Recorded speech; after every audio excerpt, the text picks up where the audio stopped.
Hey everybody, Jordan here. So, listen, sorry first of all for being gone last week, but we're back and we hope to stay on schedule. But, what can we say? Life is life and sometimes it gets in the way. I just wanted to pop in real quick and let you know that because we were a bit rusty, we hadn't recorded in a while, some of the audio in this episode's a little fucked up.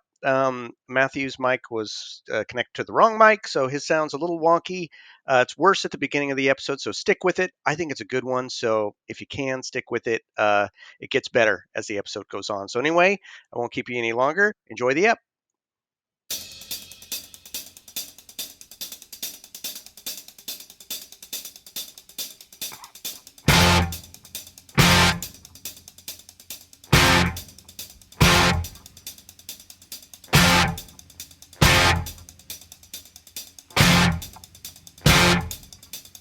Are you getting what you Welcome want? back to No Means No Thing, No Means Nothing, And motherfuckers. We're back. you We're sorry getting for what being you gone for a need? whole cycle. We Calm missed down, our Charles. last drop. Shit's been crazy. What are you gonna do, man? I can't. It's one of the reasons I don't ever want to monetize this podcast. Aside from the fact that I just don't want to, but also I would feel worse if we ever missed an episode. So, but I don't want still to feel like pretty a bad. job. Anyway, I know Right. exactly. You're getting it for free, fuckers. But in any event, you were all very cool about it. Nothing's free. Nothing is free. Nothing is free. But listen, I fucking missed it. I'm super glad to be back. We've got a rip roaring fucking episode for you tonight. I will probably get drunk like I did last time. So that's for gonna those be of you great. that was a fun experience, buckle up. We'll see. But super glad to be back. Super fucking stoked to talk about these songs. You all know me. I'm one of your hosts, Jordan Flato. Who else we got on here? Me. Who are you? I'm Michelle, and I'm here to serve you fries. Nice. Thank you. Fries. I love fries. Where are the fries? I'm Matthew. Hello. I love fries.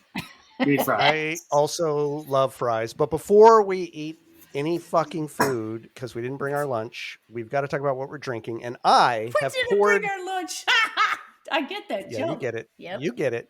You get it. Yep. For this occasion, because this is a very, very special episode for me, I have dumped the last of the Armagnac that I had, which I was saving, into my glass. So it's a big old fat fucking pour. Oh my god. It's the last of the Armagnac. Oh. It's probably all gonna hit right at that special song when I need it to hit. So cheers to that. And that's what I'm drinking. And from here on out, I probably won't be drinking this shit anymore because I don't have it. So I'll get you some more. nah, I got whiskey. I got 2 big bottles of whiskey I got to get through. I want to get through those first. Oh, all right. Michelle, what do you got for us? Well, I have my Guinness pint glass here, which is empty at the moment, that Braddles brought me back from Dublin, Ireland. And Woohoo! I will now open up a bona fide Oh. That was a good one. non-gizmo, That was good. non-Matthew Gizmo. Here, I'll bring it in for the pour. So the Guinness drought is over. You're able to find them now I in found your some. favorite store. Yeah, and then I did something Excellent. stupid last week. I actually found some and had some, and I had a lot of it in a very short amount of time and proceeded to puke. But we're not going to talk about that. What? We're not going to. Well, we just did. Are you opening chips on the podcast? I am opening chips because remember how I God said damn it. my friend was going to Ireland and I wanted him to get me one of those gizmos that Matthew had?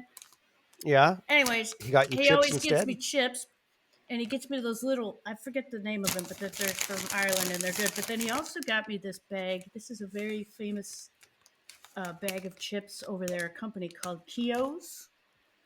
And these are crinkle cut, extra crunchy Guinness flavored chips with, can you see this? What is this? Guinness and oysters. Holy You're gonna give me shit about putting clam in my drink. And you put, Not No, anymore. come on, I'm going to open them up. No, don't. Oh, Jesus. Okay. I'm gonna I'm open them so up in the sorry, fucking- everybody. further Oh. away from the microphone. Further away from the microphone, please.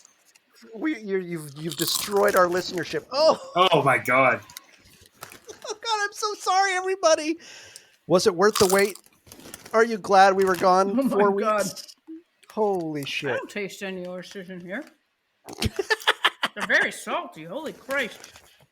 Well, while Michelle ruins our ears, Matthew, All right. my god! Very good. Oh, Very good. take that away from the microphone.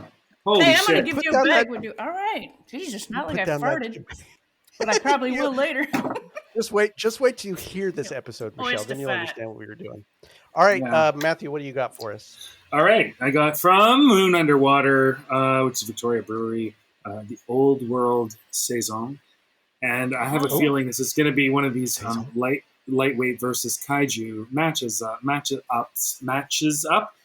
because Match 'em ups. there's no way that Strange is going to let me get away with not drinking this one. From Daggerad Brewery, this is the Disco Strobe. Oh fuck yes! Are you kidding me? Are you shitting my ass? Take it. Yeah. Take it all. Dry hop sour. They're both saisons, actually. Yeah, nice. Anyway, yeah, Disco Strobe, and this one is, I think it's a strong motherfucker. Well, maybe Easy now. 7.8, and it's a 750 ml bottle, so it's like the size shit. of the You ginger can ale. have both? No, Do it. I'm not gonna do both. You got... No. Just no more chips. Well, I'm kind of hungry. God damn it! Son of a bitch. I swear to God, if in the middle of when I'm talking about one of my fucking I songs, am you not. broke Are in you that bag kidding of me? chips. Not after that crab incident. No way. No way. Oh, this is the oyster incident. So I'm gonna The put oyster incident. So let's All let right. Matthew make his pour. Everyone out there, make your It's pour. like lemonade. Get you milk lemonade, Disco and then This is around the Mr. corner, T. Easy, Experience. easy. Freeze made. Look, he just dumped All it right. all over. Oh, Cheers to you two. It's really fucking good to be back with you, nerds. Wait, let's let Matthew get his glass. We'll Guinness. take a big It's swig good before for we you. dive into this week's matchups. All right. Cheers. All right, everybody. Tuck in. Wow, grab that's your nice. beer. Good. Excellent. Discolicious. Mhm. Okay, let's open the portcullis and see which Spartans are entering the arena for our first kaiju battle. And this, I do believe, this is a Japanese style kaiju battle tonight on all fronts, before Really? and after the break. There are giant monsters coming Wow. in one way or another.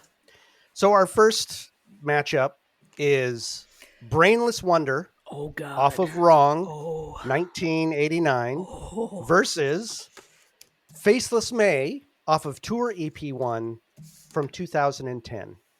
So separated by 2 decades, Hmm. 2 songs from two very different periods, 2 very, very different songs. And interestingly, although I won't reveal the second matchup yet, 2 fucking instrumentals in the same That episode are is almost wild. exactly the same length as each other. Yeah, it's wild. Never Wild. mind. But never mind about that.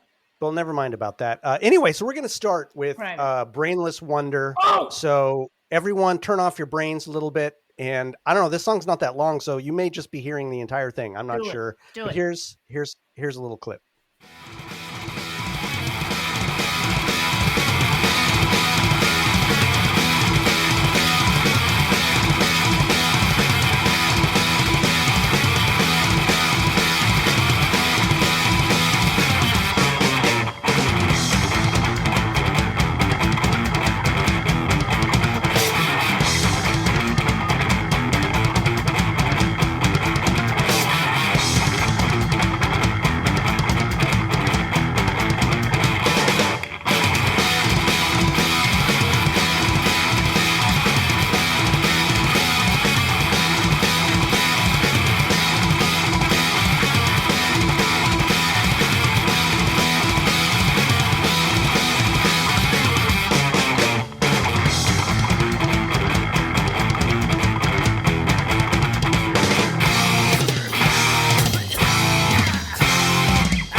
Matthew gets the honor of leading us first through this Wonderland. What do you got, Matthew? Yeah, an instrumental song off of Wrong. It was almost like a sort of gear changing kind of song from I think it's track 3, is it not? After the 1-2 punch of the tower, it's catching up in the tower. Fantastic, because it is a brainless sort of song. It's just incredible chops. It is almost lyricless, but so mostly you can talk about the music.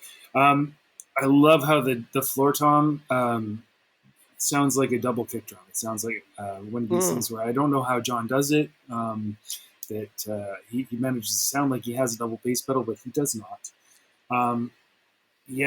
There's one of these songs that they play. It seems like just to say that they can, or to prove it to themselves, or something like that.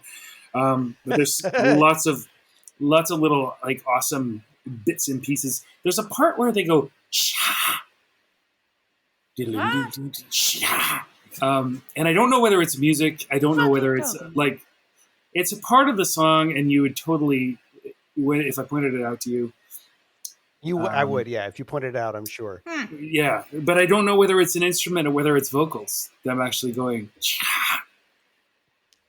Anyway, it's my googly eyes. That's what. Yeah, that's googly eyes. Yeah. Falling out of your head. I love how the tom and bass are in sync, and then they have this sort of breakdown where they dun, dun, dun, dun, and there's like they're making these coughing / barfing sounds. Yeah, it's so great, so super awesome. So great. Of course they are. And that part reminds me of these sort of single hits of a single note. Dun, dun, dun, dun. And it's almost like they're sort of changing gears and going up a notch, because then it gets really fast in a higher register. And then down into some weird sort of hardcore, straight into a funk bass line. Yeah, sort of real fluid, liquid, kind of sinuous shit going on. During that funk bass line, the guitar is doing sort of like atmospheric, dreamy stuff. Like it could be like from a prog song or something like that. And then which is always John in the background. I don't have much more to say that, except that I love that it ends with a choked crash cymbal. And I will end there. Nice. All right, Strangey, take us down. 1 minute and 34 seconds of pure fucking bliss, googly eyes to the fucking max with this. Hell yeah. I think this song sucks. I remember playing this song for some metalhead pals of mine, and that's exactly what the hell I saw when I looked at their face, fucking googly eyes. This is a fierce, kick-ass onslaught of fury that's exciting as it is toe-tapping. Just when you think Tom Araya is gonna belt out another Angel of Death scream, you hear some dude clearing his throat and coughing, ending on a quick, high-pitched scream that I think I hear. Top of the food chain in this ditty is a perfectly played, articulated bass lay down with a little tattly ass guitar snare and a scream that brings you back to the mayhem. Oh, that bass line. It's just so fucking good.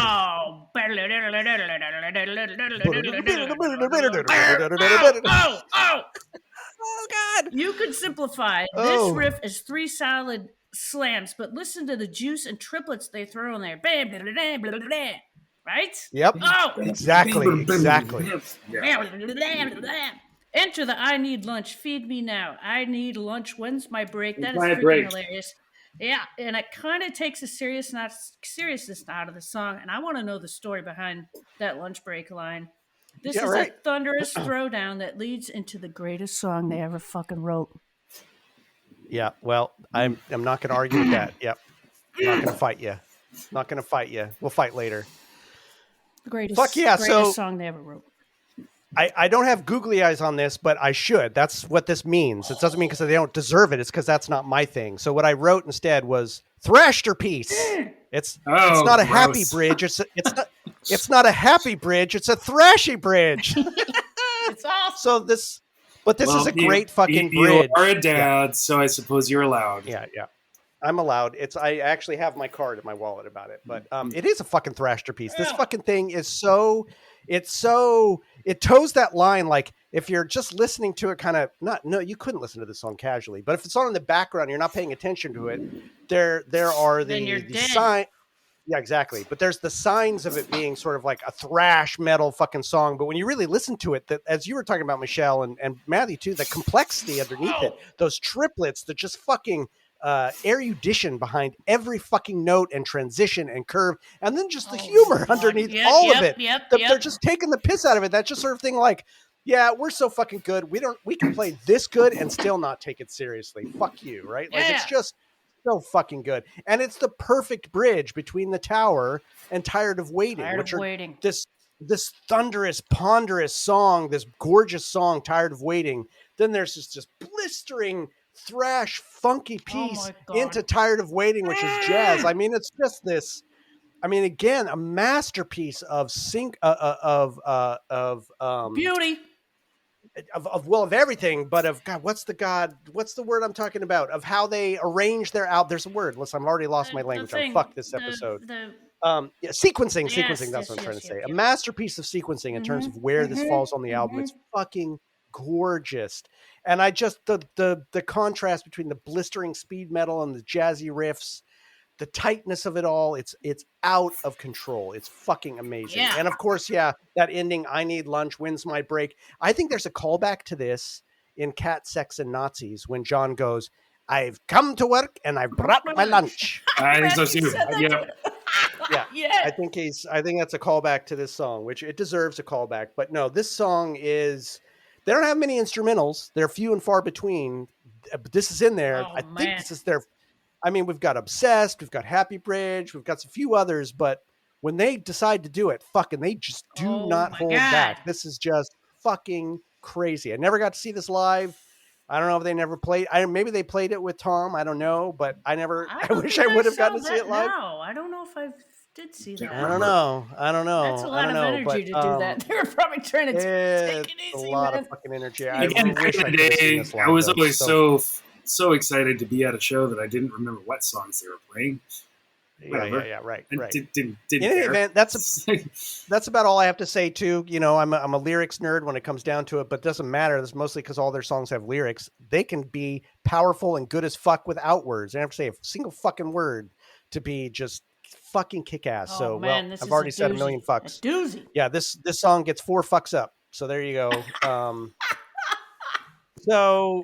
Let's move on to our second contender, which is a vastly different song in every sense of the word. This is Faceless May off of Tour EP1. Let's pull off the mask and tickle the chin of Little May. Oh. If you wanna find her and ask her advice, carve a road out of melting ice.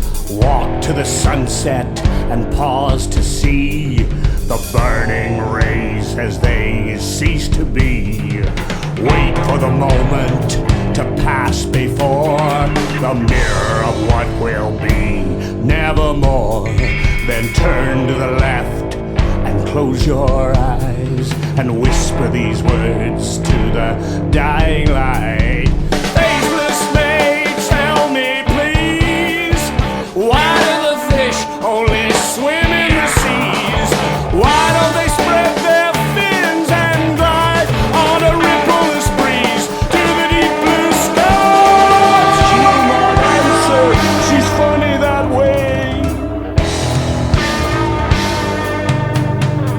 She will not answer, she's funny that way. Dear little Faceless May. All right, I really have no idea which part of the song I'm going to put in there, but you just heard a clip of it. Matthew, I'm really fucking looking forward to hearing what you have to say about this song. It's so layered. Very take it away.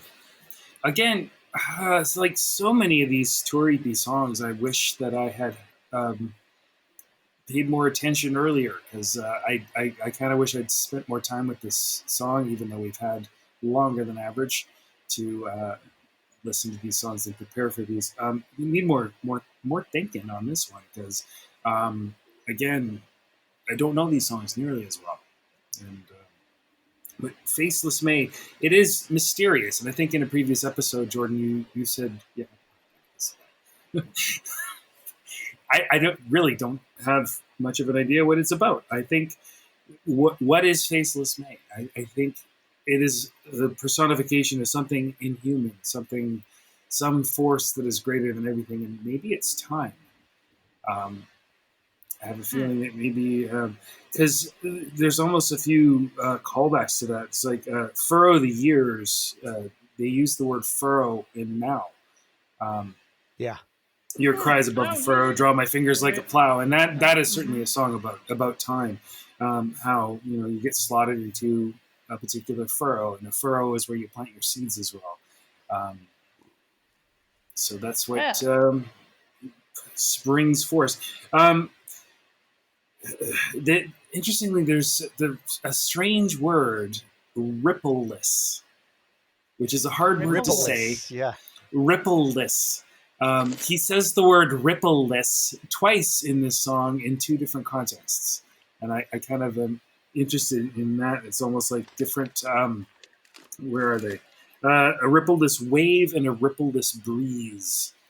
Again, it's like this sort of uninterrupted,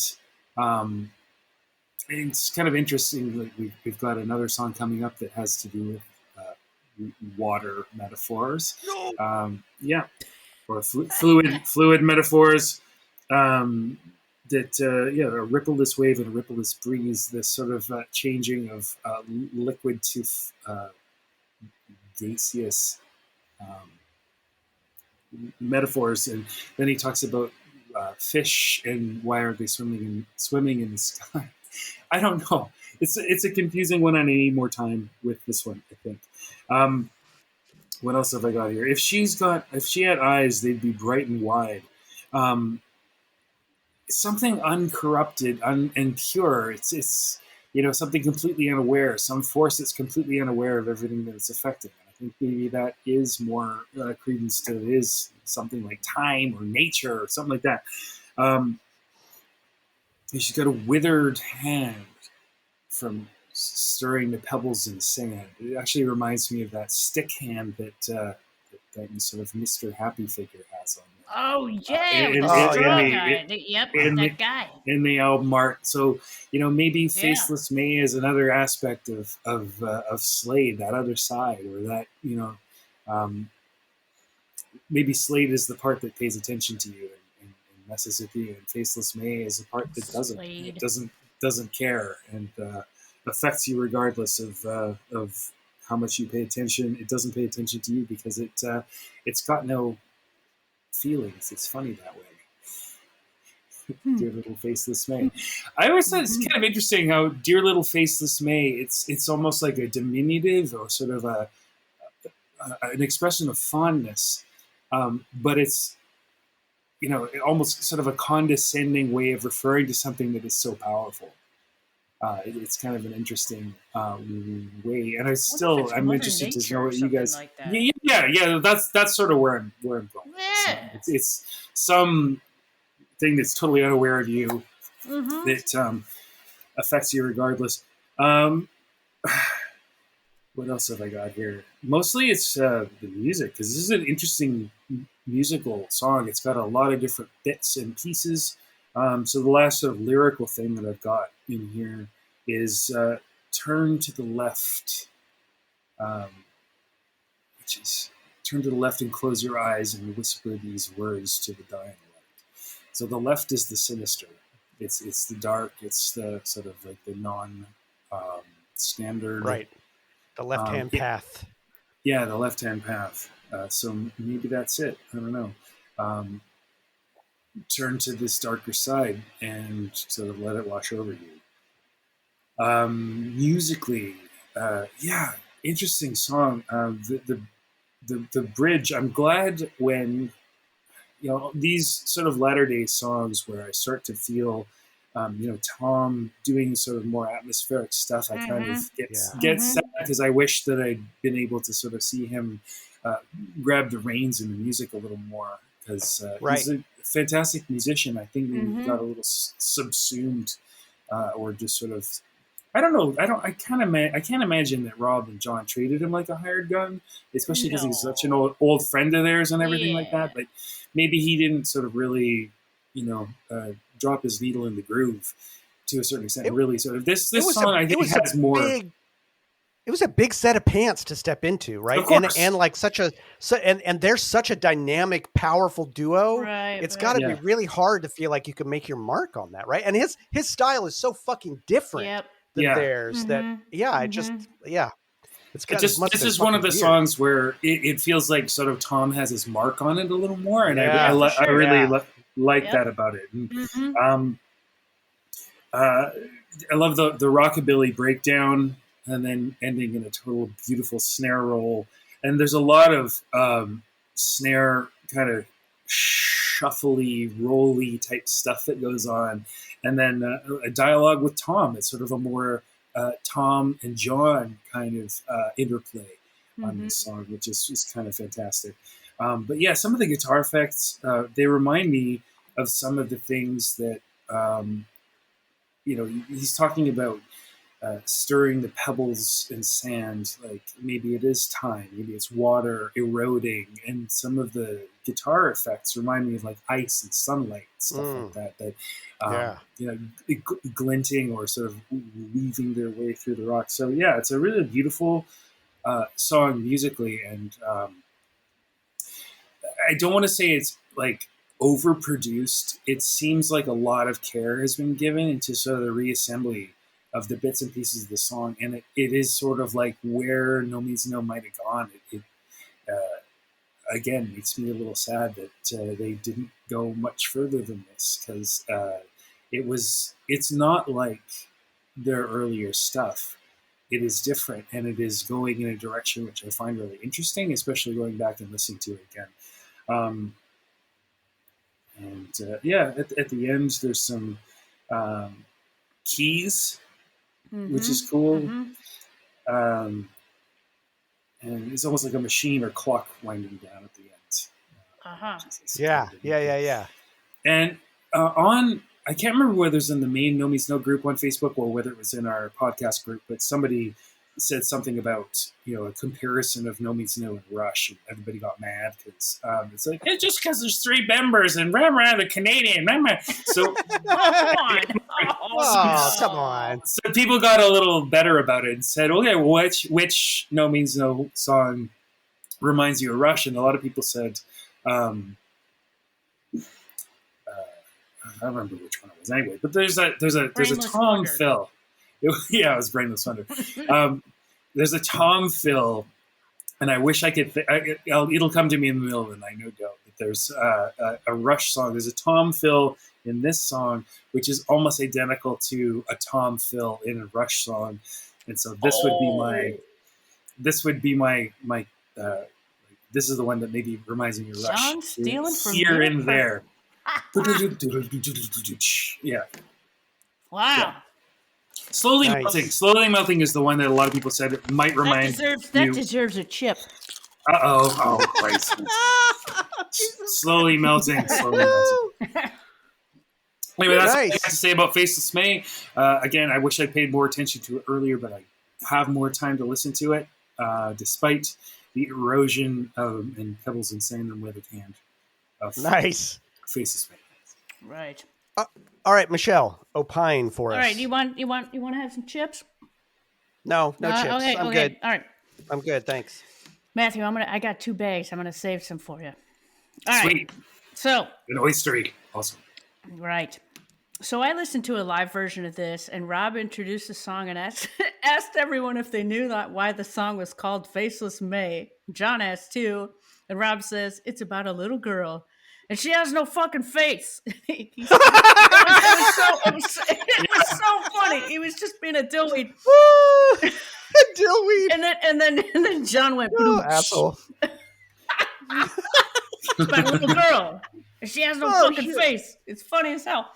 This is another one by our storytelling Robs that makes me think it would make a good fucked up animated video.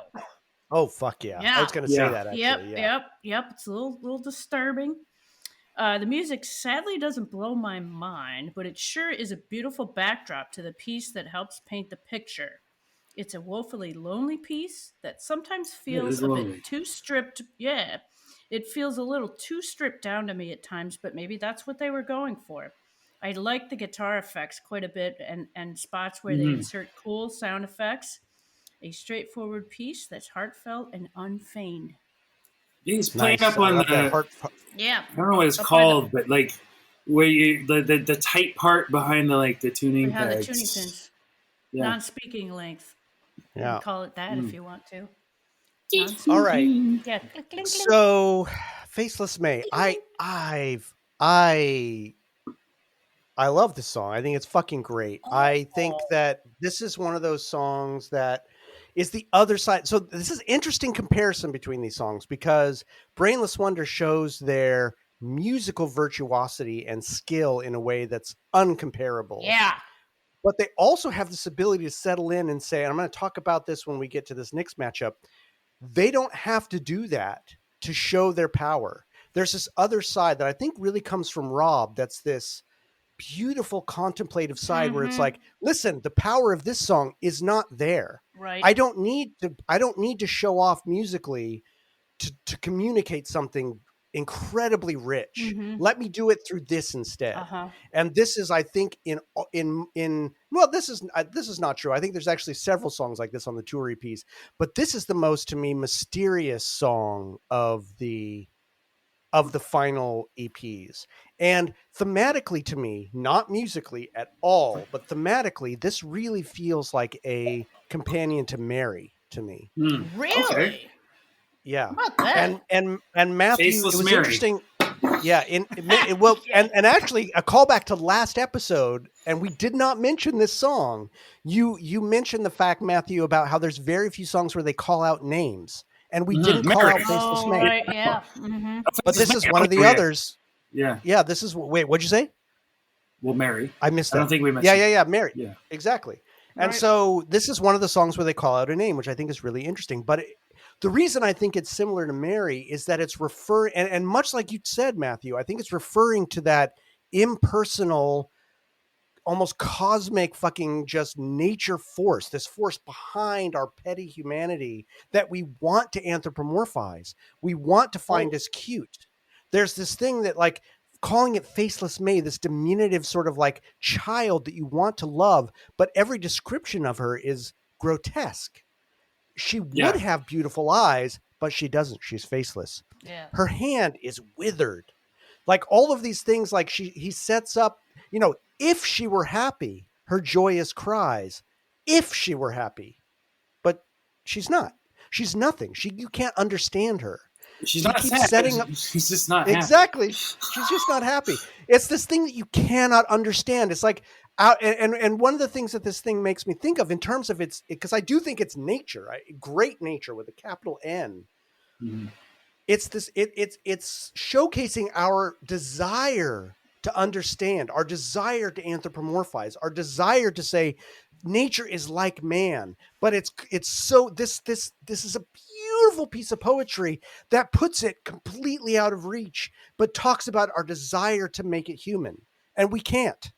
Everything about it is other, but it's always trying to bring it back to, if it were like a human, it would be like this, but it's not. But it's not. It's not like this. No. It's other. Yeah. And there's the sense of the otherness is ominous, but beautiful. I mean, I think the lyrics here, while this may not show how No Means, it does show how, and I'll talk about this in a minute, it does show how No Means No could have evolved musically on this side of it, right? Because they have other songs like this. I think the World Wasn't Built in a Day is a song that showcases, in a sense, very similar, very stripped down, but very much in the service of what it's trying to say. I think it's very much in that vein, which again is a song I love. Right. And I very much think this is Rob, but also this shows Rob's maturity in his poetry in his later years. He He's wasn't always acting mature when that night at the gig that I saw. Though. Well, whatever, exactly. But they No, they never. No, Like, no, you don't I have to lose I your know. sense of humor to be like, No, right? but when they played it, it So, was serious. It was like they were like laying it down. it's Rob has always been a genius poetically, but he Mm-hmm. buries the bone deeper here. He buries it deeper. He's willing to take more poetic chances and make his shit more difficult to penetrate. And I love him for it. I think it's beautiful that he was willing to be even more esoteric in his poetry. Mm-hmm. Matthew, you pointed out the rippleless wave. That was something I was going to talk about too. There's a lot of congruities in here between sky and water, right? Mm. And I think there's this, and the thing about like a floating rock on a rippleless wave. I know I've been a broken record talking about Buddhism, but that's an old Buddhist metaphor. The idea of tossing a pebble in the water What? and watching the ripples. That is an old Buddhist metaphor for seeing a thought enter our consciousness and seeing its Oh. effects and witnessing it. That's a very, very old Buddhist metaphor. And so a floating rock on a rippleless wave, and yet his idea, like the undifferentiated nature of water and sky. Why is there a difference? At the root, at a physics level, it's all a soup. It's all a big fucking soup. Why do we see it as a difference? Why do the fish only live in one place and not in the fucking sky? What is the difference? Why is the world like it is? It's someone like at root just really wanting to know, why is the world like it is? And behind it all is this force that's like, you cannot ever, ever, ever fucking know. It is an absolute mystery. And I think Faceless May is the embodiment of that mystery. You will never fucking know, but you want to know. You want to anthropomorphize it. You want to make it human, and you can never fucking know. But I want to point out one of my little, like, how Rob really plays with lyrics. Rob. And I fucking love this. And I can't know this for sure because Rob, like a fucking asshole, did not publish the lyrics to these songs. So fuck you, Rob, if you're listening. Oh, come on. God damn it. That's why they're so shitty on the lyrics sites again. Yeah. I don't really mean that, but I'm bummed that I don't know this for sure. There's a part, and I'm pretty sure about this, but this is brilliant. He reuses a lot of words in this. You've already talked about ripple. There's also two lines. There's a line that said, if she were sad, her acid tears would carve out the days and furrow the years. And he says the word carve very hard, so you know it's carve. And then later he says, if you want to find her and ask her advice, calve a road out of melting ice. And it's kind of sounds like carve, which makes sense, but icebergs calve. Yes, That's what they do when they melt. Yep. So for him to say, it's one of those fucked up things in the lyrics site. It says cave a road. Fuck that. Yeah, but it's not. It's calve, because that's what icebergs do. They calve, they melt, they calve. And how fucking beautiful and brilliant is that for him to take this word carve and then change it to calve later in the, it's just like, wow, fucking A, this guy. Fucking A, this guy. I love his lyricism. So to me, this is a quiet song. It's a contemplative song, but it's just a beautiful statement about a really deep human need that can never be answered. And I think I'm going to talk about this later in another song. I don't know that there's another band that's as good about talking about those questions that are so deeply felt and absolutely unanswerable. And that's art, man. Yeah. That's fucking art. And this is humility. Art, humility. Humility. Yes. Exactly. Respect. Humility. No, but yes, it's humility. It is humility. It's humility in the face of something we can't know. That's faceless. It's fucking faceless. Right. I have to say, the one problem I do have with this song is that rockabilly section. I don't get it. This song, and this is, I'm sure it's intentional, and maybe the tension it sets up in me is important. I always wanted there to be a part in the song that it turned up to 11 and it only ever got to 9. And there was never that part that they do in some other songs where they give you that moment where they're like, fucking that feeling breaks through and I'm going to give it to you. And it never quite does. And I felt like that was the part where they were trying to do that. That part never landed for me. It never lands. I just feel like, nah, it doesn't work. I get what you're getting for. I think it's the right part in the song for it. I think it's needed, but what was put there doesn't land for me. And I don't know why, because I love this song, but I do not love that part. I actually don't like that part. I won't even say I don't love it. I don't like it. I actively don't like it. And I don't know why. Well, I do know why, but that's just me. I know it's just me, probably. But it's the one part of the song that feels false to me. The rest of it feels ultimately true. What you were saying, both of you, about Tom's playing, I think is gorgeous. I wasn't listening to the drums enough in this song because it seems so simple. It's fucking amazing. John is not he's not doing pyrotechnics, but his main line is so subtle and so detailed and so not usual. It's so unusual underneath something so simple. It's fucking amazing. It's weird. There's rockabilly and country kind of drumming in this song. Weirdly. But even it's just this unusual sort of shuffle beat that's just it's just gorgeous. This is not a pyrotechnic song, but all the pieces of it are intentional and gorgeous. So I think Faceless May is a latter-day masterpiece of them. Wow. I fucking love it. I love it. I wrote shuffle and didn't say it. Shuffle was in my notes there. Yeah. The shuffle. So there's Faceless May, which those of you who wrote off this song, if there are, and I want to say that I know there's one of the greatest things for me of doing this podcast, greatest fucking compliments, is that people have talked about having to reassess songs that they didn't pay attention to, or the later songs, or the later half of their albums, especially these tour EPs. People have said that a lot. I think this song's worth another listen, folks. If you haven't paid attention, give it another listen. It's worth it. It's got a lot in there. It's beautiful. So anyway, that's Faceless May. Let's go to the votes. I don't want to vote. What's your vote? Faceless May. Oh yeah. God. I like this song, and I think there's a lot more to it. Brainless Wonder, as much as I love it, it's sort of like a little interlude within Wrong, I think. Yeah. So Faceless May has more to it, and I need more time to explore it. A thrashy bridge. Michelle, give us your honest opinion. I'm totally gonna. I'm so. Again, you're saying very beautifully placed, very thought out words, and I'm just so I'm so fucking. I just don't dive that deep. I don't. Not that there's anything wrong with it, but I just. No. Yeah, I get it. I'm just a surfactant type of person, I guess. I don't know. No. You just want, where's your lunch? When's my break? Feed me now. Yes. I shouldn't have said surfactant, because that helps you break the surface. I don't break the surface. I just stay on there and surf right down the fucking. Okay. I'm Brainless Wondering all the way. Oh yeah. BW. Nice. Good. I'm glad it represents. Oh.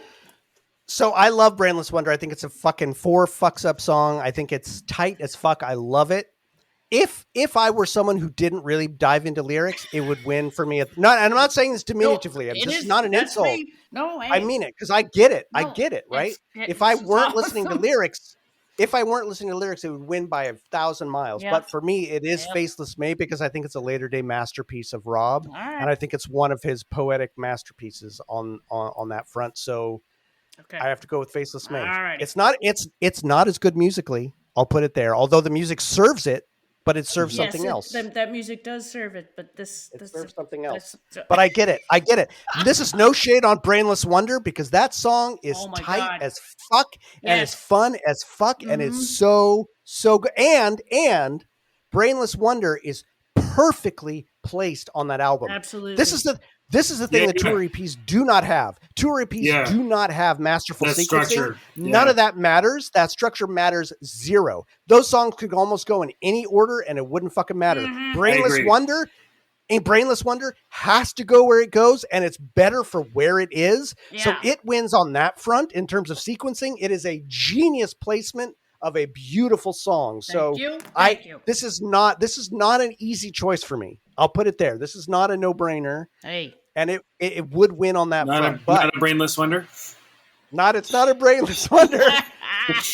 But I guess I gotta give it to Faceless May. It's so fucking good. Oh my god. I mean, my grin on that song is like a fucking mile wide when I listen to that song.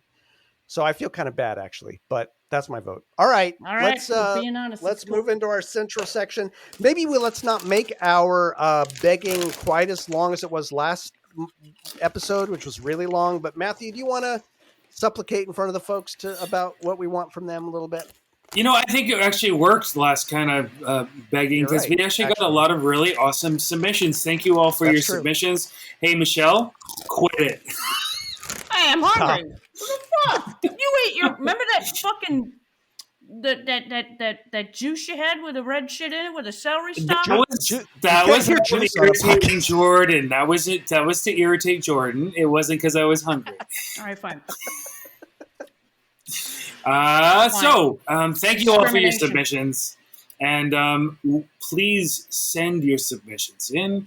As we always say, it's not hard and fast by any means. We just like to provide you with some starting points if you were to send in your submission to nomeansnothingpodcast@gmail.com, or you can send it to our phone number, which I do not have in front of me. 415-493-8630. That number again is 415-493-8630. Country code 1, so that's Canada and the United States. And it cuts you off after 3 minutes. So if you want to plan out your strategy, then please do so. So the three questions that we sort of ask or give you a starting point for is what does no means no mean to you?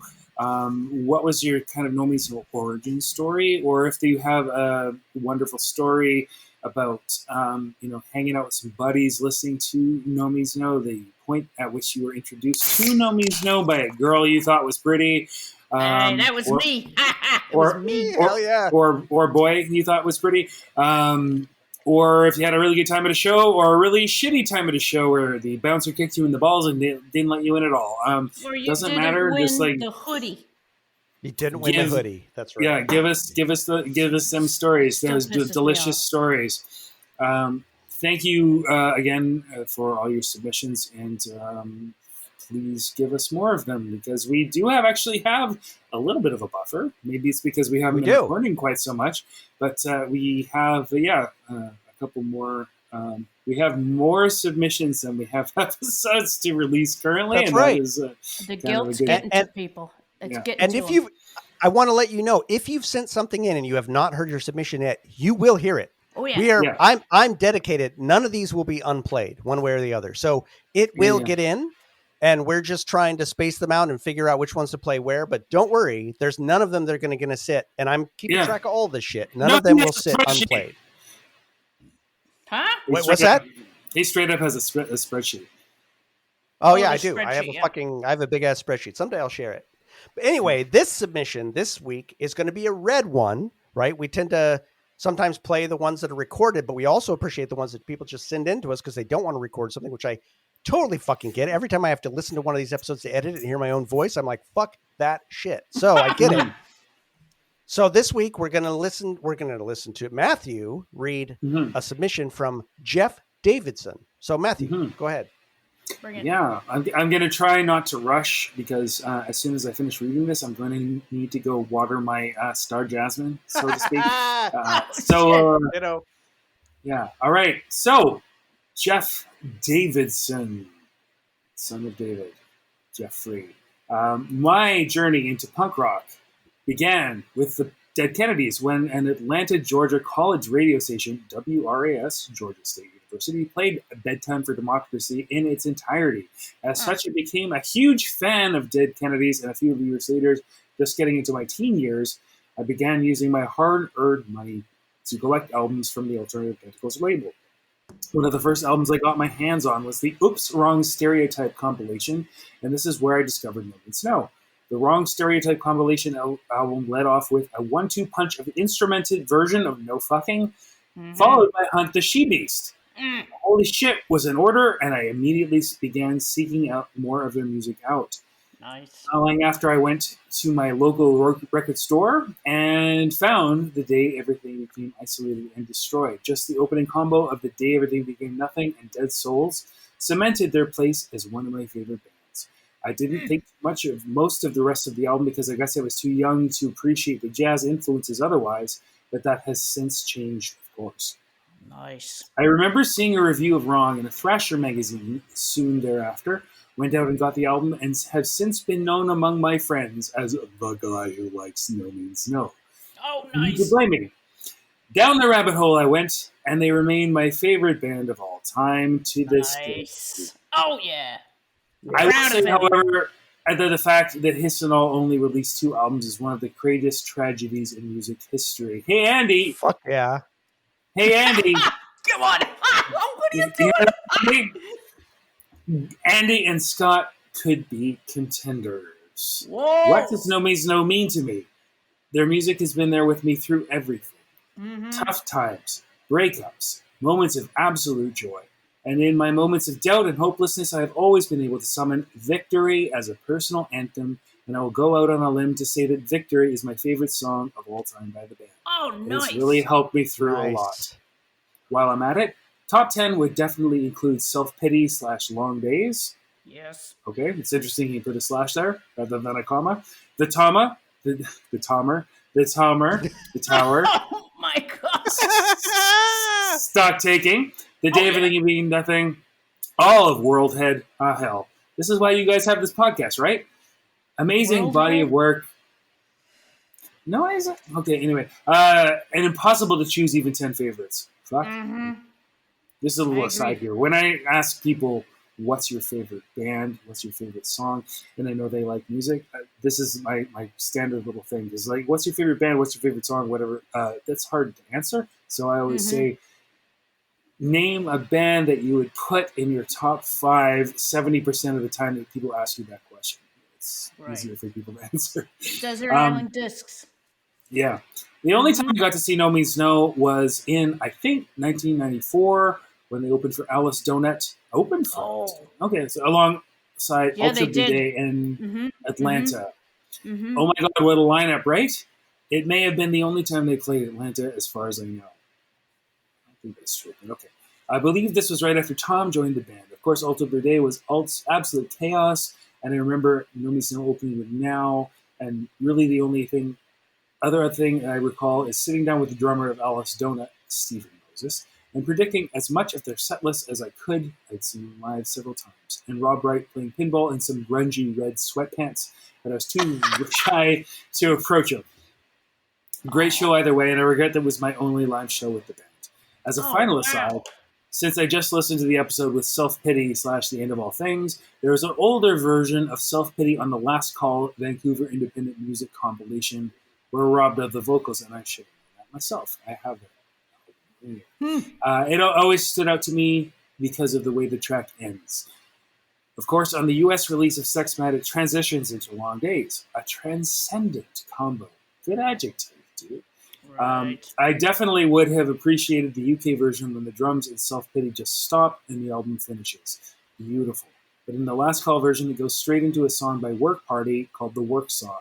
It's an interesting change of tempo, and if you listen to it, you'll never unhear it, for better or for worse. Anyway, thanks for this. Thank you. And I look forward to many more episodes. Oh, nice. Yay!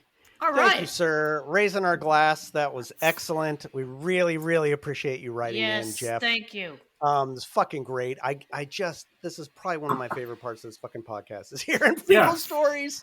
No, totally. It's so great. So please, I plan on trying to keep this long after we're done, which is we got to probably been another couple of years, and that's the rate we're going.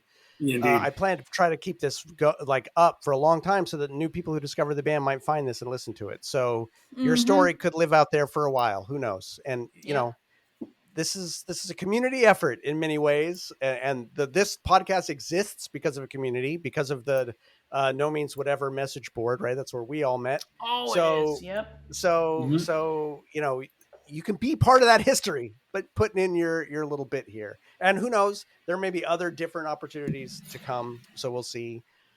But thank you. Thank you to Jeff and to everyone who submitted. Really, really, really can't thank you enough. All right, I so love it. we're going to do what is now a No Means Nothing tradition and have a little tinkle.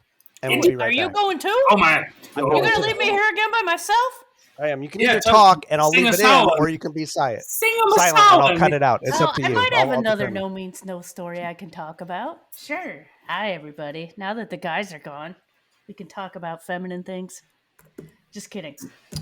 So the no means no, or the no means whatever message board, it is where we all met, and there used to be this crazy lad on there named John Chedsey, which everybody probably knows when he used to tour with them and do their merch. And let me see, they were doing a gig in New York City, and I was living in upstate New York at the time, so it came down to it. And I got a hotel room in New York, and I let John stay there, separate beds, of course. Anyways, this motherfucker snored so loud that I took my earplugs from the gig out of the garbage can, stuck them in my ears, and went and slept in the bathtub in the fucking hotel room. Okay? It was that bad. All right? So the next morning, after I got out of the goddamn bathtub and went into the bed that I didn't get to sleep in because of the tree saw in the room. I paid for the fucking room too, by the way. Anyways, it was all worth it because the next morning, Rob and I think it was just Rob and John. I don't know where Tom was, but Rob and John came up, and what the hell was that? Sorry. So Rob and John came up, and Rob saw that I had a Starbucks cup of coffee, and he was like, "Oh, you got a coffee?" And I'm like, "Here, have some." He's like, "No, that's all right. No, that's all right." I'm still in my pajamas, in the bed, covers brought up to me because I probably didn't have a bra on at the time. I was like, "Holy shit." So Rob comes in there, and I realized my Starbucks cup of coffee had 2 cups under it. Now, I get my coffee with cream and a little bit of sugar. So I said, "Rob, my coffee has cream and a little bit of sugar. I haven't taken a sip yet. Do you want some?" He's like, "Sure." So I took out my cup, found the empty other one, and gave him half. And this was at a time when Rob still liked to watch golf, as far as I knew. So he was sitting in the hotel room with me, drinking half my coffee, and I put the golf channel on for him. And just sat there looking at him going, "Oh, okay, here we go." Jesus Drinking fucking coffee Christ. with Rob, watching I golf. I cannot in my even pajamas. fucking Yeah. deal with this. Yeah. Oh man, that is a good story. Yeah. I only heard part of it. The part I heard was good. I cannot wait to go back and listen to the part rest you of it. didn't hear about me sleeping in the bathtub? Yeah, you'll Yeah, hear that later. I'll hear that later. I can't wait. In the bathtub is where, you protect yourself from, gunfire, a nuclear blast, and John Chedge's snoring. John Chedge's snoring. Hey, John, I hear you, man. I am a absolutely Mesozoic snorer. I am like Cretaceous level snoring.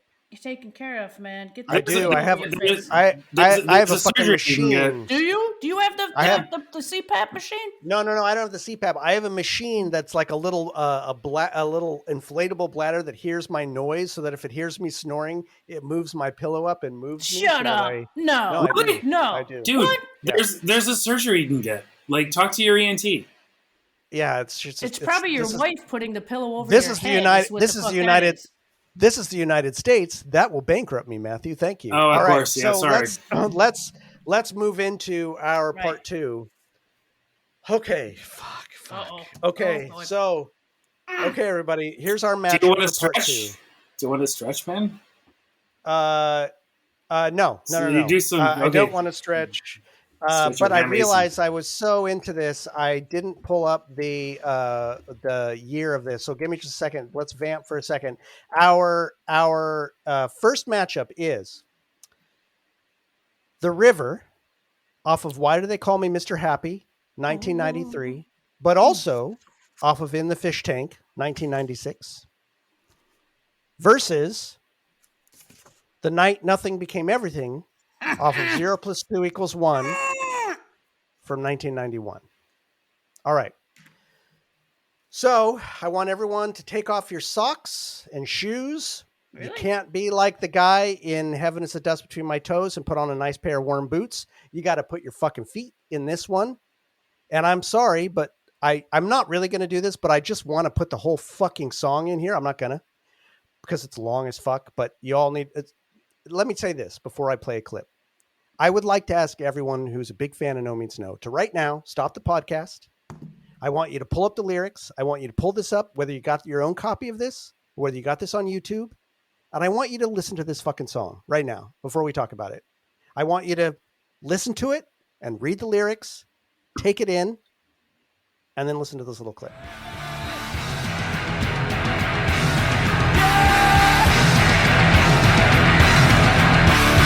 I can see you're not very strong as the current sweeps you by me, and I can see your head going down as helpless your cries find me. Help me, save me, lend me a hand, pull me out, save me, give me your hand, pull me out, I would save you, give my life, but it's already sacrificed to the river, to the river,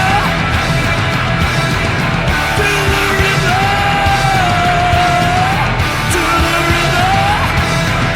It's gone, it's gone, drifting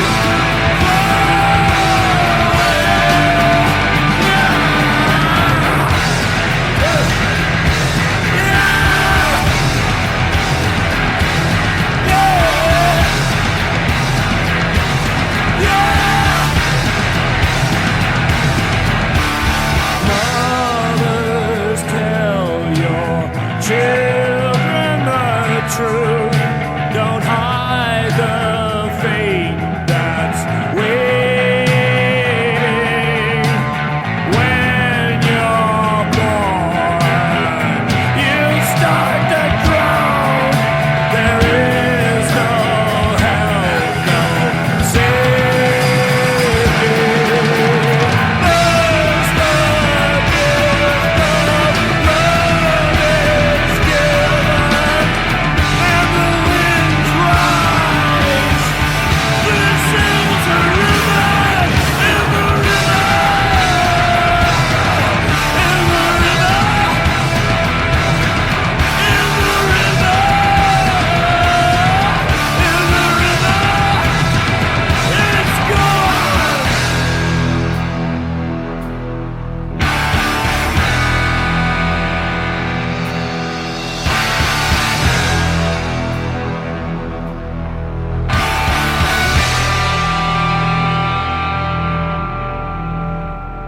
All right, we're back. So I'm going to go first, a little bit behind the curtain too. I was a bit of a, well, not a bit, I was a big asshole on this. This should have been Matthew who went first here. We have an order where we flip back and forth between these ones. And I asked these guys if it would be okay if I break the order and went first for this and fucked up our order and went first on the river. Because this is not only my top No Means No song, this is my top song of any band, of any song, of anything ever. Oh, This actually may be my favorite work of art, of any work of art. This song means more to me and touches me more deeply than probably any other work of art. And so I couldn't, we also got a recording from a longtime listener about this song, and Matthew forwarded it to us. Couldn't listen to it. I'm not going to listen to it till I'm done. yeah. This is also really hard because I find another little bit behind the curtain. I find it's hardest to talk about the songs I care most about on this podcast. The songs I really care most about. I have so much I want to say, and I absolutely hate what I've said about it when I'm done. I'm like, well, Didn't do that right. So I'm gonna do the best I can. I'm a Don't little bit fight drunk. it. Don't No, I'm not gonna fight it. No, just I'm a little bit drunk. Maybe that'll help. But anyway, yeah. Don't worry. this song is a absolute fucking flawless piece of art. And I don't use the word flawless lightly. I think every element of this song is perfect. I think the musicality, I think some of the simplicity behind the musicality, I think the lyrics, the passion, the vigor, the subtlety, it is absolutely unreal. Absolutely unreal. To me, this is the fulcrum around which all the rest of No Means No circles. I think this song to me is the center of everything No Means No is. I think it showcases everything of importance and magnificence and gravity. And this is probably, to me, the single most important statement that Rob has made as a musician, as an artist. I would hazard, and I don't know this at all, but I've heard him sort of say that the river is important to him in interviews. I think this is a deeply personal song to him. I'd go out on a limb and say, I think this is probably one of his favorite songs. I don't know that, but I'd go out on a limb and say, I think that's probably true. So before I start really diving into this, because, sorry, folks, buckle in. I'm going to really fucking dive into this. I can't help it. Like, I got a lot to say about this one. We'll see how much I'm actually able to get out. But one of the things that I love about this song is that when you look at this song in the lyric sheet, he puts an asterisk by the title, The River. And the asterisk leads to a little note down at the bottom that says, the river, that which tears apart, cleaves, or separates. Oh. Now, river is not actually a conjugate of the word riv, which means to split or tear apart violently. So that's a real word. Now, there are other real conjugates, rived, riven, riving. Those are real conjugates. River is not a conjugate that's listed in the dictionary. But it's fucking gorgeous. I love your cat. No, it's fucking awesome. He agrees with me. He agrees. Great kid. Hey. So that I think sets the tone for this whole fucking song. That which tears apart, cleaves, or separates. So here's Rob using this metaphor of the river. And the river is a ancient fucking metaphor. It's used in all sorts of religious traditions, all sorts of philosophical traditions. We've already heard it. Well, this is in the future for them of the heaven is the dust between my shoes. When he talks about that quote, you can't step into the same river twice, which is Heraclitus. It's often a metaphor for time, for existence. It has a big place in Hermann Hesse's Siddhartha and in Buddhism as a whole, the idea of the river as this flow of existence, this flow of time that seems to be moving in this illusion, and yet is also this thing that we can look at a piece of and just see flow past us. It seems like something still yet moving, and it's. But to take that beautiful metaphor and add in this extra bit of telling us, no, it's that which tears apart, cleaves, or separates. I'm going to talk about that a lot as I go stanza by stanza in this song. But before I talk about that, I want to talk about the music. A song doesn't need to be complex to be fucking powerful. Exactly. Now, the drums in this are very complex. And let me say for a minute that I love the In the Fish Tank version, but to me, the canonical version is the Mr. Happy version because of Rob's vocal delivery. I don't know if he did it in one take, many takes, but it is unparalleled in its masterful passion, in its subtle passion, in its build, verse to verse and verse to chorus. It's fucking phenomenal. He is a master in this song vocally, but in the Fish Tank version is gorgeous. And it showcases the power of two drums. One of the reasons this song is so important to me is I got to see them on that Two Drummers tour in 94. Mm-hmm. And I think it was 94. I was at the Kennel Club. And I know there's someone on the message board who was at that show and talked about it. And I think I talked about this song in particular. Seeing them play this song at the Kennel Club was as close to a musical religious experience as I've ever had. Whoa! The pit was going. and the pit just became, no one was punching each other. Yeah, No one was assholes. kicking. We were going to the rhythm. We were in it. We were a fucking river. And you'd look up at Rob and he was looking at us, and there was this connection of You're just making like, my hair we have, stand up. we have made a fucking moment, and that moment lives in me. It lives right now. I can feel it. It was fucking amazing. And it's because of the nature of what he was talking about in this song.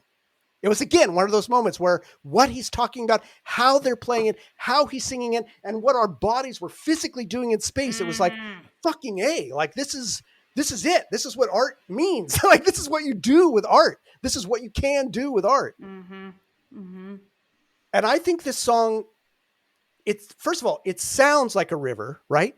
It's got that sound, that flow. And this is a song where, like, the drums, that pure power, Rapids. This song takes over the rhythm of my heartbeat during its song. It becomes my autonomic nervous system. I no longer control my own heartbeat, my own breathing. The inner pace of my body becomes the rhythm of this song. Oh, man. The power of it reaches in and just fucking takes over all of those systems inside. And everything in me is just in line with it.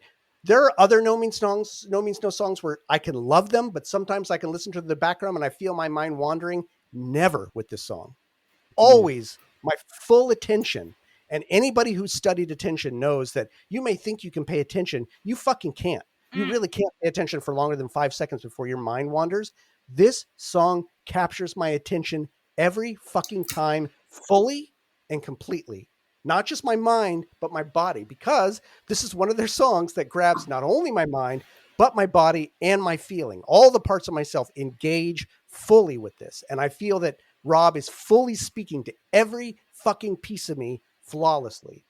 I want to talk about how I'm afraid to play this song for people. This is the song I most want to play for people when I want to introduce them to No Means No, because it means the most to me, but I'm afraid to do it because if they don't like it, I'm going to look at them differently. I'm going to go, you got to work your way up, man. I know, but it's one of those things that's like, I can tell a little bit of, I know, no, this is not true. I can't tell something about someone if they like this song, but I'll know that they have something in them that's the same as something in me if they love the song the same way I do. And so I'm afraid to play the song to people, but I, on the same point, long to play this song to people because it's so intimate. So a little bit more about the music. Structurally, I think the verse to chorus build in this song is fucking genius. The way Rob plays that, it's repetitive, but it builds, even the chorus builds, and then the way it moves into the verse is so smooth. I mean, the chorus is so smooth. There's no distinct cut. It just is naturally into it. And then the chorus has a build each time where the chorus starts with you think his shouting of the river can't get any more intense. And then suddenly he butts off with another line that's different in every chorus that builds even fucking further. It takes you even fucking further, and it builds musically and vocally. And it's like, fucking hell, I cannot think of another song that's got a more natural verse to chorus build musically and lyrically that's just fucking gorgeous. It's gorgeous. It's gorgeous. It's gorgeous. Leather lungs. Leather lungs. Oh my God. Oh my God. Oh my God. All right. So let me talk. That's all the passion. That's easy for me to push out. Let me try to talk about the meaning a little bit more. This is the hard part.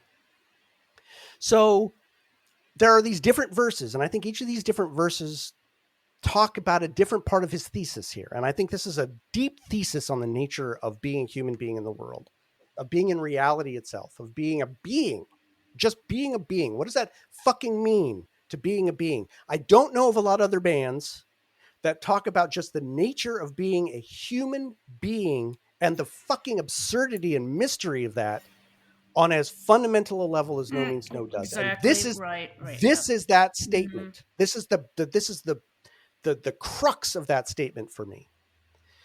So you've got this first verse. Starts off, when I speak, the words I repeat are lost within this roaring. So that already is interesting. Not the words I speak, the words I repeat. It's taking away even the agency. Exactly. It's taking away even the agency of being able to come up with anything new. You're just reflecting. You're reflecting, you're repeating, you're parroting. It's already sort of saying everything I think I am is not really me.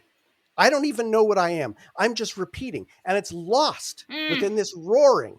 So that's a very existential statement, but it still holds true to the metaphor of the river as water. It's fucking 17 levels are all in complete parody.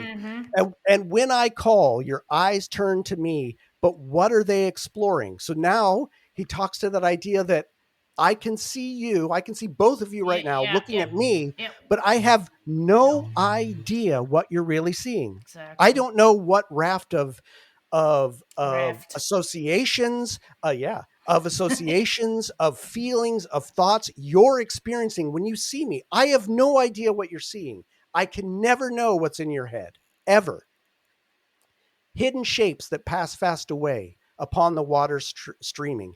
These hidden shapes, these things we see, we never actually see anything. All we see is the reconstruction of those things in our head. That's a very fundamental philosophical truth. We don't know what's out there. All we know is the reconstruction of our head. And it's completely passing away in time all the time. We're never actually seeing what's really there, ever. So not only do I not know what's in my own head, I'm just repeating shit. Not only do I know what you see when you look at me, but the shit I see is never really there, and I don't know what it really is. And what I see, I just cannot say. There's no one to heed me. Is there anyone really out there? I don't, in the end, really fucking know. So this first verse just sets up the very tenuous, illusory nature of what it means to be a human being. If you strip away this casual sense that we have of being a person in the world, at root, we just don't fucking know what else is happening. We really don't know. We really are in the fucking water of the river. So, and then he has the verse, I could say that I'm sorry, but what forgiveness lies before me. It's so beautiful. It's so beautiful. It is very We beautiful. all want forgiveness for what we've done. But if you start to dig into this idea that yes, baptism, perfect. Yeah. That's exactly perfect. Yeah. But if we take this idea of forgiveness, which we all want desperately, be we Christian, which none of us are, or not, we all want to be forgiven for our fucking failures.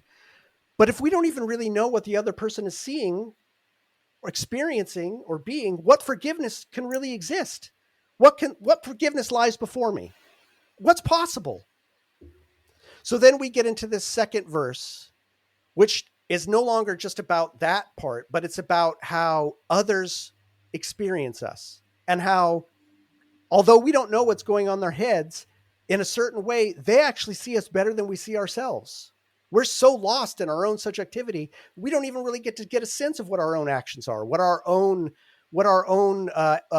place in the world is, what our own impact on the world is. Those who know me know all too well all my sins and failings. But brother dear, how could I tell the course that I was sailing? Now, this makes it, again, feels like a very personal song to me because he says brother. I think he's talking to John. I really feel like this is a deeply personal song. Wow. Yeah. And this is that idea that everyone sees your flaws more than you do. They see your beauty more than you do. Mm-hmm. People see you more than you do. But how fucked up is that you can never know that? That's something you can never know, that's across this vast gulf that you can never cross, can actually see you better than you can see yourself. It's absurd. And yet it's the truth. And then in the flood before my eyes, I see the face that I despise. In the river, it's mine, drifting far away. This feeling that everything we see is a projection of ourselves. And if we hate ourselves, which many of us do at least at one time or another, then everything you see is going to be tainted by that hatred, by that despising. You can't escape it because the world is a projection of yourself, and you could be trapped in it. You can be. You don't have to be, but you can be. And then the verse that just floors me every fucking time. Well, every verse floors me. This third verse. I can see you're not very strong as the current sweeps you past me. And I can see your head going down as helpless your cries find me. Help me, save me, lend me a hand, pull me out, pull me out. Save me, give me your hand, pull me out, pull me out. First of all, the way Rob sings that, Oh my god. fuck So me. plaintive. Holy shit. Save me. There's a moment in Desperate. my life while this song is a fulcrum for No Means No. There's a moment in my life that's a bit of a fulcrum in a different way. I think I've already talked about it, so forgive me if I am repeating What the myself hell here. But noise there's is that? my friend. I don't know what is that. I That don't. doesn't matter. I don't know. So, Oh, is it? Yeah, don't worry about it. something Oh, on my yeah, desk, okay, too. okay. Yeah, no worries. My friend Russell, who I've talked about before, who introduced me to No Means No, who succumbed to schizophrenia, and there was this moment where he came to visit me when I was living in San Francisco, and he was really deep in one of his darkest moments, and he was sitting across from me. We weren't Oh, listening to this Jordon. song. Oh, We no. were sitting across from me, across the room, and we were sitting in silence. The way he was looking at me, it felt like a black hole, like a literal black hole. And this verse came to my mind because it was this verse. He was looking at me, begging for help, without words, begging for help, begging for me to save him. And I couldn't. Oh, There was Jordon. nothing I could do. I was absolutely helpless. Absolutely helpless. But he was begging to be saved. And I felt it. This verse was real. It's like at a certain point, there's absolutely nothing you can do to fully help someone else. Now, do I believe that fully? I Yes. can talk about that a little bit later. But there are moments, and that was one of them, where I fully felt the realism of that moment, of that lyric. The inability to actually save someone else because we're all fucked. We're all in the river. We're all drowning. We're all being torn apart, cleaved, and separated by the very nature of fucking existence.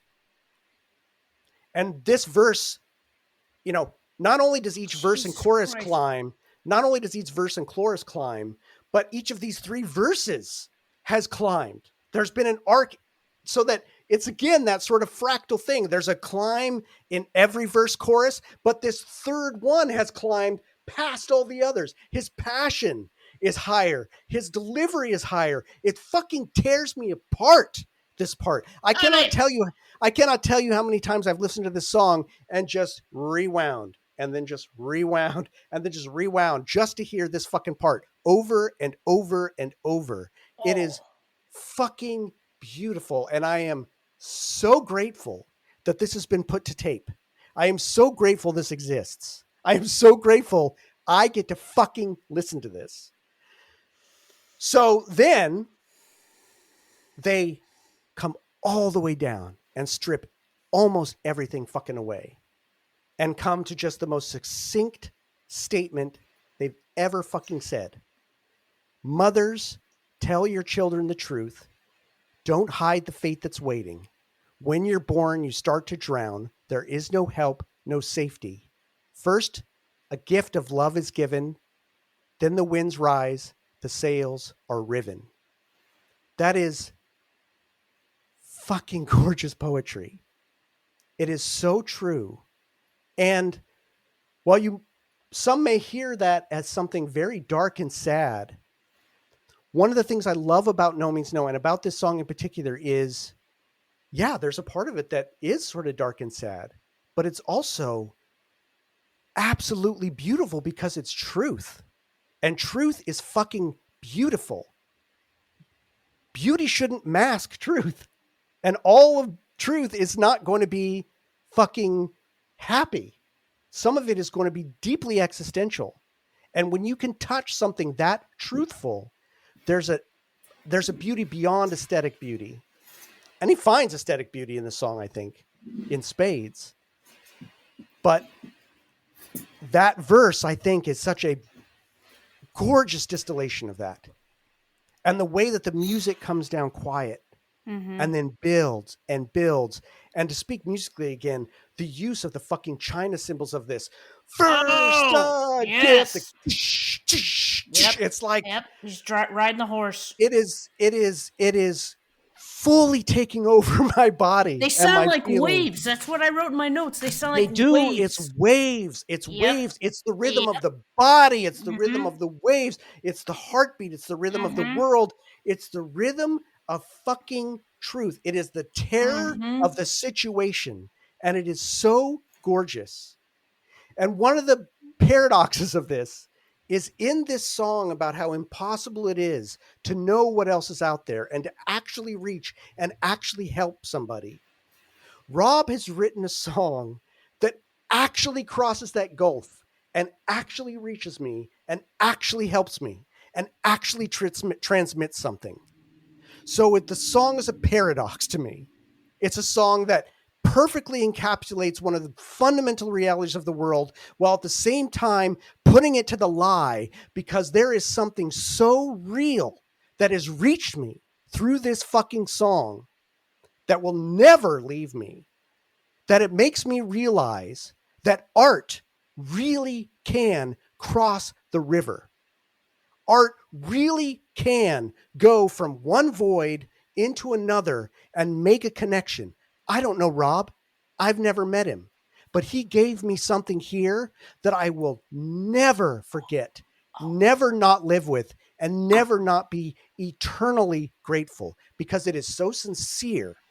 It is so majestic. It is a powerful rope thrown to a drowning man, and I fucking love him for it.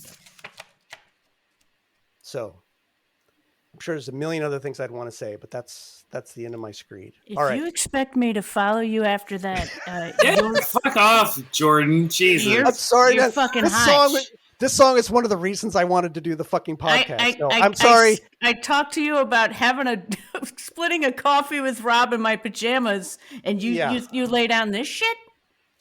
You know what? One thing I'd never be able to do. Yourself. I'd never be able to say any of that to Rob's face. So, I would have just been like, "Hey, my coffee." But you know what? You gotta have your door open to accept that shit, right? Well, and you got your door's open. This song, I don't know, man. It's a. I mean, I get choked up. I don't get choked. No, not many No Means No songs choke me up, but this song chokes me up. I get actually like super emotional by it because of what it touches, the chords that it touches. So anyway, I'll back off. Go ahead. I'm not going to say shit. Go fuck yourself. It's like, no. What do you think of this song? What do you think of this song? And the goddamn drums and the bass said, Rob, okay, thank you. I'm not saying anything after that. You got to say something. Okay. Thunderous stuff. No, all right. Floor toms and crash cymbals belt out the song into your nards, like Jordon just said. And Rob sounds like a man alone preaching to the masses. While the music is on the simpler side, I don't mean anything bad by that. It is I hear you. It's true. It is a colossal accompaniment to the delivery of the massive message that Rob belts out. I think the song is in 6, and I imagine a waltz of frantic listeners dancing around him. The build-ups are gloriously crafted, making the whole song sound like it has huge waves in it, even though it's called The River. It is a fan favorite that engulfs the listener with bombastic beauty and is a very respected piece for its theme and meaning. Beautiful. Beautiful. Thank you. Not, all right, Matthew. Not like yours, but, you know. All right, you're up, Matthew. Well, I should just say that I was so engaged by your... I've been looking forward to listening to it, but I also had to pee real bad. And I had a 500 milliliter yogurt container that had screws in it. So that was the noise that you heard earlier. You dumping up the screws so I could pee into the yogurt container. And my urine. I know! Wait a minute! Oh my god! Did you just take a picture? Did you just pick? Did you? Oh my god, baby! It was the only receptacle that was closer. Yeah. Oh shit! Did you just?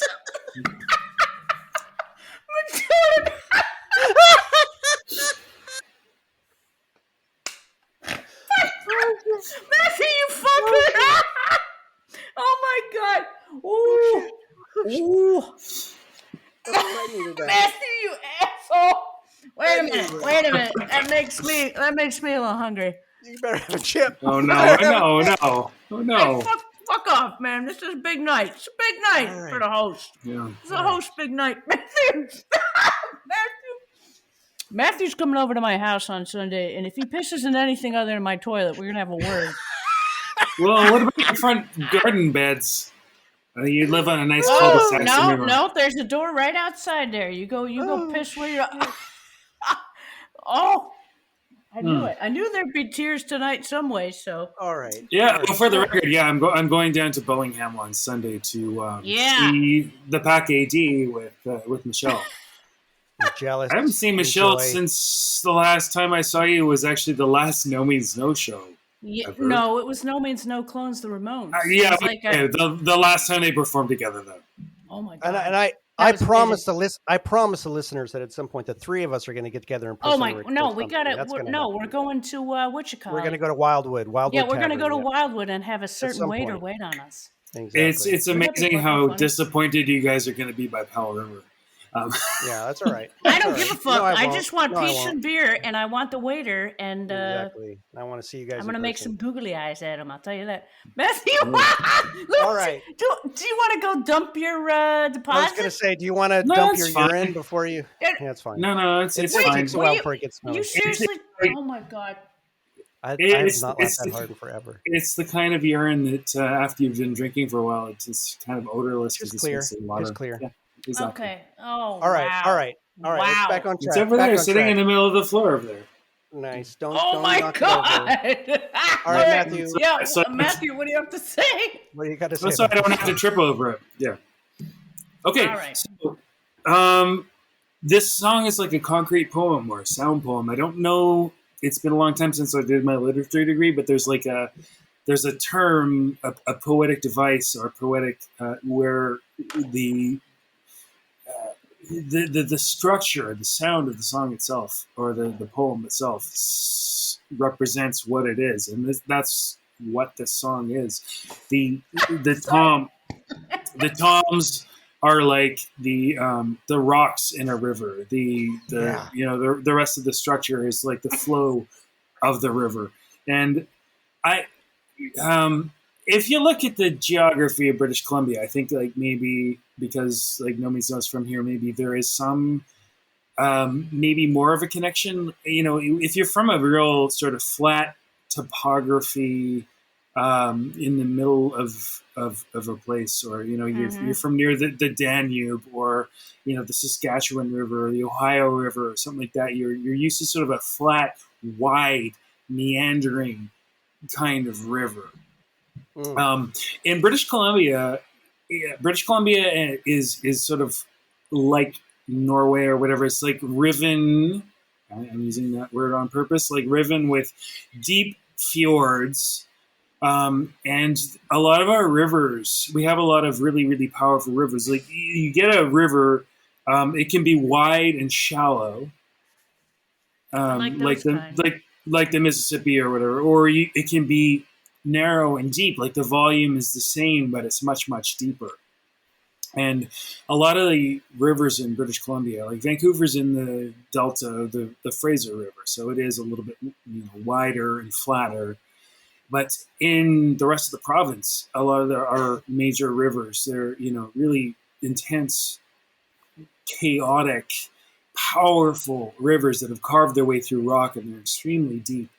I am reminded of when I drove from Prince George to Prince Rupert in British Columbia, and part of the highway goes along the Skeena River, and it's a fjord that's been backfilled. I guess it was like a glacial carving. Oh, most likely, yeah. The river ended up, so there's no delta, right? Because it's so deep. The highway and the railway are carved into the edge of the fjord.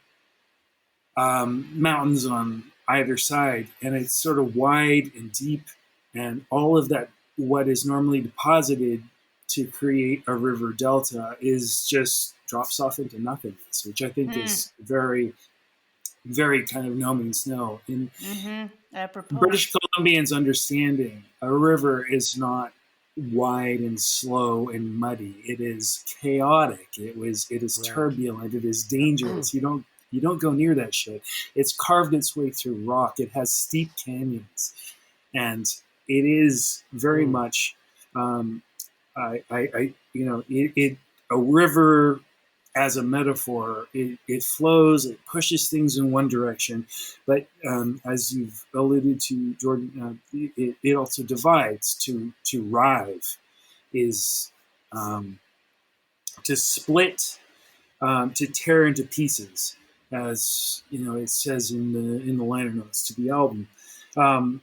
The Proto-Indo-European root ray, to tear, to cut, to break, cognates in English rift. You Oh, know, yeah, for sure. right. Wow. In Greek, erepla, which is a cognate as well, is ruins. In English, again, another cognate is to rivet. So to drive something hard through something softer. So it is pretty interesting, riveting. Riveting. I wrote these notes like 3 weeks ago, so forgive me for being a little disconcerted and disconnected. This music is a torrent. As I say, it is, the song feels like what it represents, or what the Yes. title is. Exactly. And artistry, songwriting. Oh my god. Absolutely. I haven't even gotten to any of the lyrics. So again, it's sort of nautical metaphors that sort of come up so often in No Means No. Let's see here. I talked about the Schooner River. I talked about Toms being like rocks. I told about music is a torrent. I think it's also put on your oxygen mask first before trying to help anyone else. Oh. I have my own problems. I have to deal with them before I can help you. Right. Mm-hmm. And that's sort of part of the lyrics. Where is it here? I'd save you, give my life, but it's already sacrificed to the river. It's gone. It's gone, drifting far away. Exactly that. It is it's a powerful idea that, as much as you would love to help someone else, you'd love to pull them out, you'd love to give them your hand, you are yourself being pulled along by these forces. You're being buffeted by this force. You're being dragged across the rocks. You are, tearing with your fingernails at the shoreline, being carried along. It's interesting too that he uses the where is it? Then the winds rise, the sails are riven. Riven. Yeah. Yeah, and riven, some people may know, I think probably more people than not know the word riven from the video game, which is the sequel to Myst from around 1995 or so, where it is like a splitting of reality. That's sort of the theme of it. But when the winds rise, the sails are riven. It is, especially for somebody like myself who grew up in a coastal region, some experience with sail. When your sails are riven means split. Your sails are no longer effective. You have no longer, you have no control anymore. But it's still going to push on those sails. You don't have control over the sails, but the sails are still being Oh pushed. my god. Yeah. Just like you So- described, Jordon, with Russell. Exactly right. Oh, honey. Mhm. Oh. Yeah. Oh man. So when you're born, you start to drown. You are in that current. You're in that press of wind. that you don't have a lot of control. You're just doing your best with your riven sails to draw them in. There's forward motion is gone. Your agency is lost. All you can do is batten down the hatches, so to speak, and go where the river takes you. Go where the winds take you. The music is a torrent. The toms are like rocks in the river. The guitars sort of descending. The riffs are the same all the way through. Like I say, it's not, or like has been said, it's not super complex, but it is the repetitiveness of it is predictable yet chaotic, just like a river, especially in this part of the world, especially at flood time when the rivers rise. Again, just if you've never been to a mountainous part of the world where the rivers during the summer, like before the melt or after the melt and everything, they're sort of slow. You can kind of float around in them, but when the melt's happening, when the rains are happening and everything like that, it can be within your river canyon. It can be like meters, tens of feet, like deeper and dangerous, and you don't want to go near it. But you want to be next to it. You want to look at it though. You don't want to. You want to look at it. You hear it. It's deafening. But that a river is entirely changeable. It's it is always the same in that it's always going the same direction. Depending on the conditions, it can be extremely dangerous. It can be extremely, you can splash around in it in certain parts of the year, and other times go anywhere near it. Like even put your foot in it, it will pull you in and kill you. So yeah.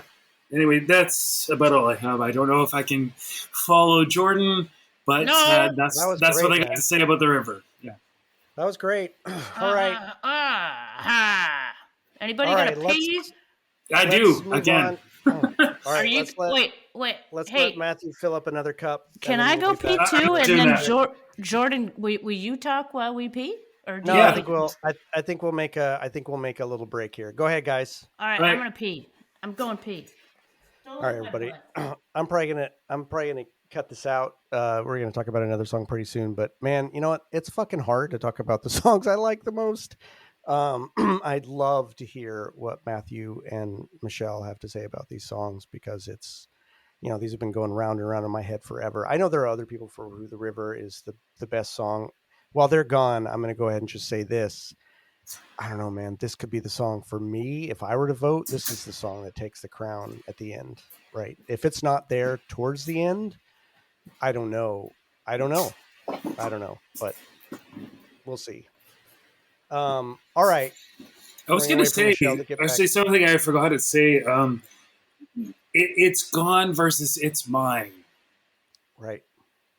Yeah, never got to talk about that, which is I see the face I despise in the river. It's mine. It's mine. And then I would save you, give my life, but it's already sacrificed to the river. It's gone. It's gone. It's gone. Again, I implore all of you. If you're someone who was not obsessed about these lyrics before, and doesn't obsess about lyrics, listen to that song with the lyric sheet in front of you. Just do it. It's not. This is not like Mary or 0+2, which is like a Byzantine song that you kind of have to really dig into. I think the guts of this one are right there on the page. So I encourage you to do it. I think it's worth it. All right. So let's move on to our second pairing. And in one of my favorite my hands. Did you, Matthew? There you go. Of course not. We're boys. One of my favorite things about this terrible machine that we've set up are these weird parallels and symmetries that'll set up for us sometimes. I feel like the two parallels here in these matchups are strikingly weird. Yeah. Deep, slower, contemplative song with a weird, thrashy instrumental. With a kind of nature theme. I mean, what the fuck? And so our second song in this matchup is The Night Nothing Became Everything. 0 + 2 = 1 from 1991. And again, this one's pretty short, so you'll probably hear the whole thing. So let's go ahead and take in the night and see what we think.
All right.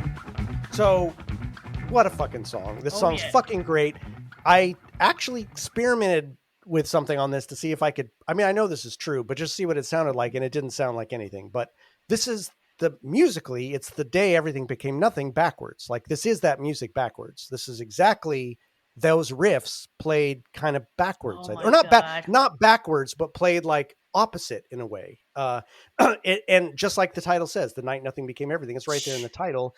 But the way that they're playing those riffs, they are the day everything became nothing riffs, but they're played backwards. Played when one thing descends, this ascends, or if something ascends in the other song, descends in this song. It's fucking amazing. And in that sense, it's kind of a fun lark. It's also, this is one of those songs that's really hard for me to peel away from its pairing with I Think You Know. Those two things always go. Oh my God. They go together so much for me, the way this one descends, you know, like, and there's not many songs where they just fade out, you know, and then to have the night nothing became everything. To have I Think You Know fade in, they go together. It's hard for me to pull this one apart. It's hard for me to judge this on its own, but it's fucking great. The guitar work, as always with Andy, is out of this world. Absolutely insane. Especially the guitar work at the end is just fucking crazy. The blast beat drums are just fucking nuts. It's just like playing at like, I don't know how many beats per minute. I don't think you can measure how many beats per minute some of these parts of. A wonderful bifurcation of the album. Like this is the demarcation to me, even though it's not actually where side 2 starts on the actual album. To me, this has always felt like the back half. This signals the back half of the album, and it changes the tone. It changes the way all the songs feel as they come through for the whole rest of this album. It is a masterclass in sequencing. I cannot stress enough how, especially these early Andy records, the sequencing is just. I want to know about that. I want to know about it too. And drank coffee and said, no, this one, no, I want to know about that kind of shit. We've heard some, and I don't know how much of this has come through his notes and how much has this been in our discussions with him, but he's definitely let us know that there were some wildly different versions of this album that could come out that had totally different songs on it. The order, Exactly. And so I can't imagine this album being any different, right? Of course, because I think it's fucking perfect as it is. And this song's part of that. It is a beautiful transition from the first half of the album to the second half of the album. It's another one of those songs, just like Brainless Wonder, that doesn't take itself too seriously, but is fucking amazing and is absolutely phenomenally played. Oh my God. Virtuosic. I love it. Again, it's hard for me to have much to say about it because I blew all of my wad all over the previous song. Yep, gloriously. It's a glorious wad. I think this song is fantastic. It's again one of their few. I don't actually know if we have any instrumental pieces left. This may be the last instrumental piece we have. Now that I'm thinking about it, I think we've covered them all. So if that's the case, they can't even sing while they're playing it because it's that badass. There's nobody's got any It is that energy to badass. like walk up to the mic because it's And again, badass. this is one of those ones I really want to know the story behind. What made them Yes. want to play The Day Everything Became my Nothing God. backwards, right? Like, where did that come from? Was it like an they can. idea or they because can. they could? Yeah. But great song, great song. All right, Michelle, what do you got? I sound like Beavis. Yeah. Yeah. yeah. All right. Hey. Now you. All the listeners haven't seen my housemate bring me 2 more beers down, so I'm on my 4th beer right now. So, woo! All right, whoa with this fucking song. This is the Matthew. What the fuck? I guess he's pissed. All right, He can he's still hear leaving. you because he He can said, still hear okay, you. He's all got his right. headphones on. This is the ultimate fuck you warm up that this band could lay down before the punters even show up. Doesn't this sound like a goddamn no means no warm up? Yeah. Holy shit, do I love this piece. Listening to it while writing stuff down, man, it still makes my hair stand up. And then I wrote some googly eyes. Oh, the use of dynamics in this, especially the quiet, sneaky, gorgeous part where they drive their fucked up ice cream truck down the street is so demented and cool. You turn around and find that headless guy on the album cover knocking on the front door to pick up your daughter for a date.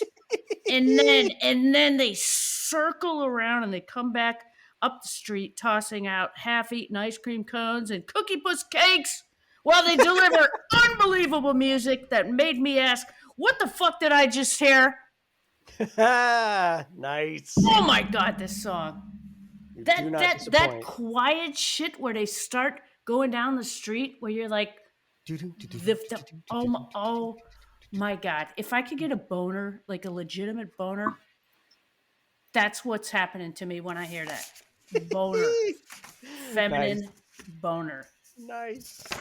Oh my God, right. that is so great. All right, And Matthew, and then they come back in with exactly. And then they come back up the street.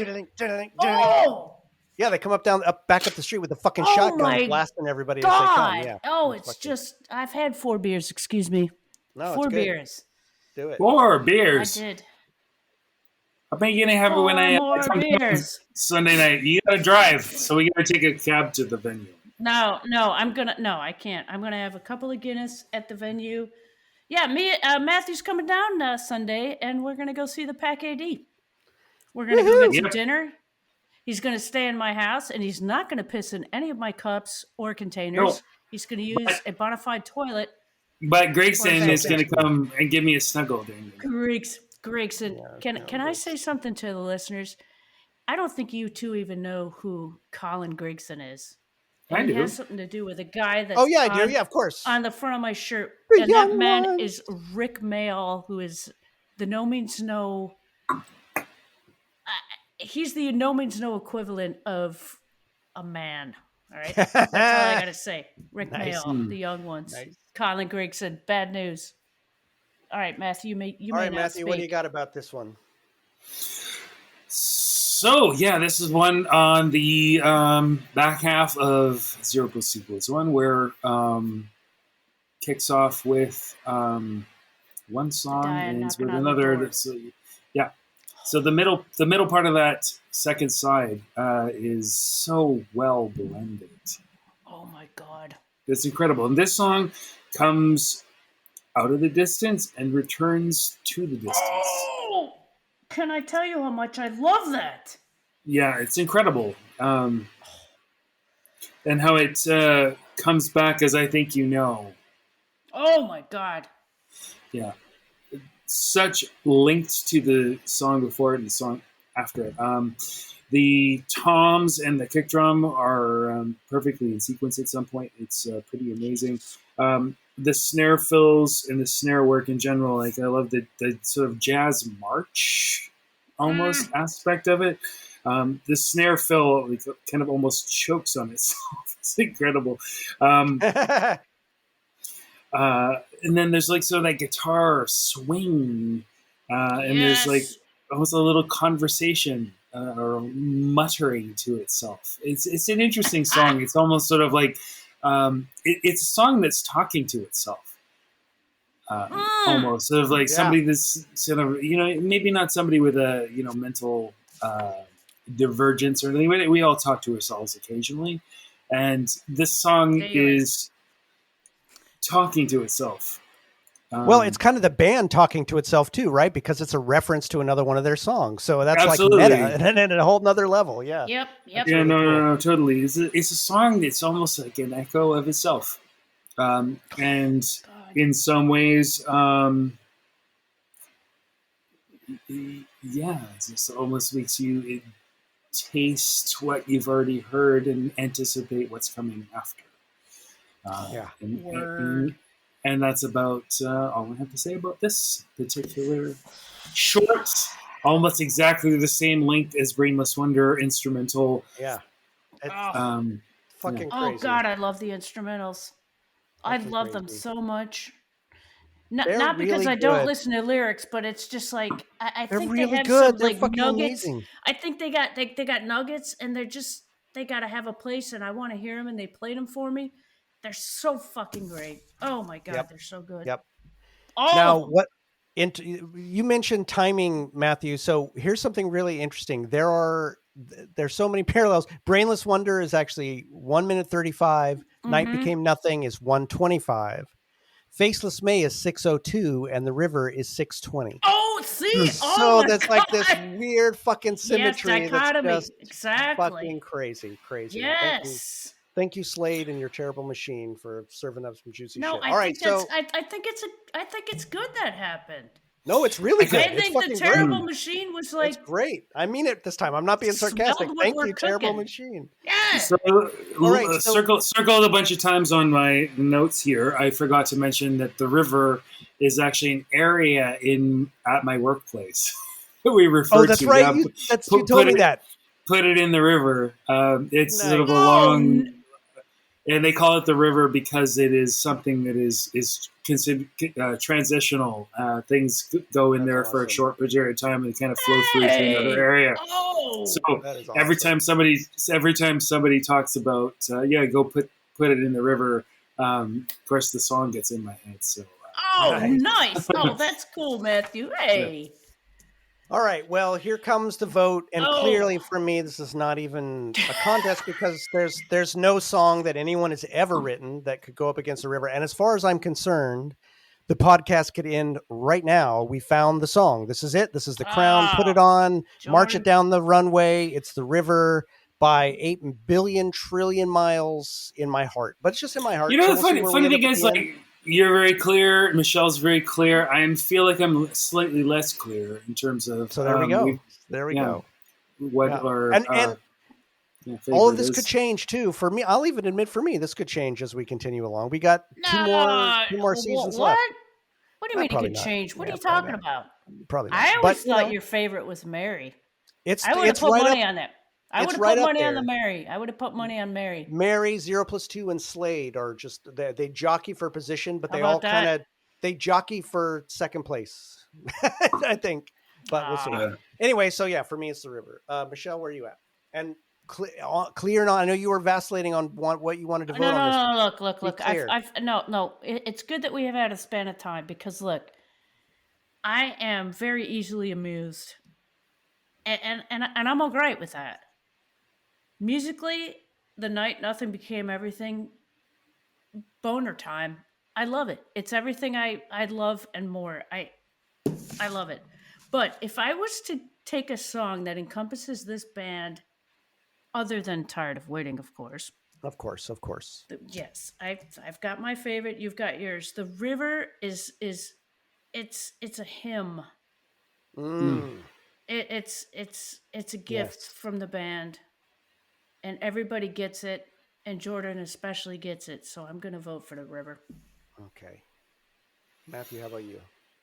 Yeah, I feel like, as I said, the night nothing became everything. It's fantastic. It feels like it's coming from somewhere and going somewhere else, but because of that, it needs the song before it and the song after. Yep. So I feel like, almost if I could encapsulate the middle part between Ooze and Joyful Reunion, or Ghosts at least, that maybe that those songs together would meld together into some major kaiju and everything like that. But a standalone song, it can't stand up to the river. Very few Well, can. Oh, there you go, unanimous. That makes my little heart happy. That makes my little heart Jordan, happy. I'm you really happy. God, So, that's what it's all about, man.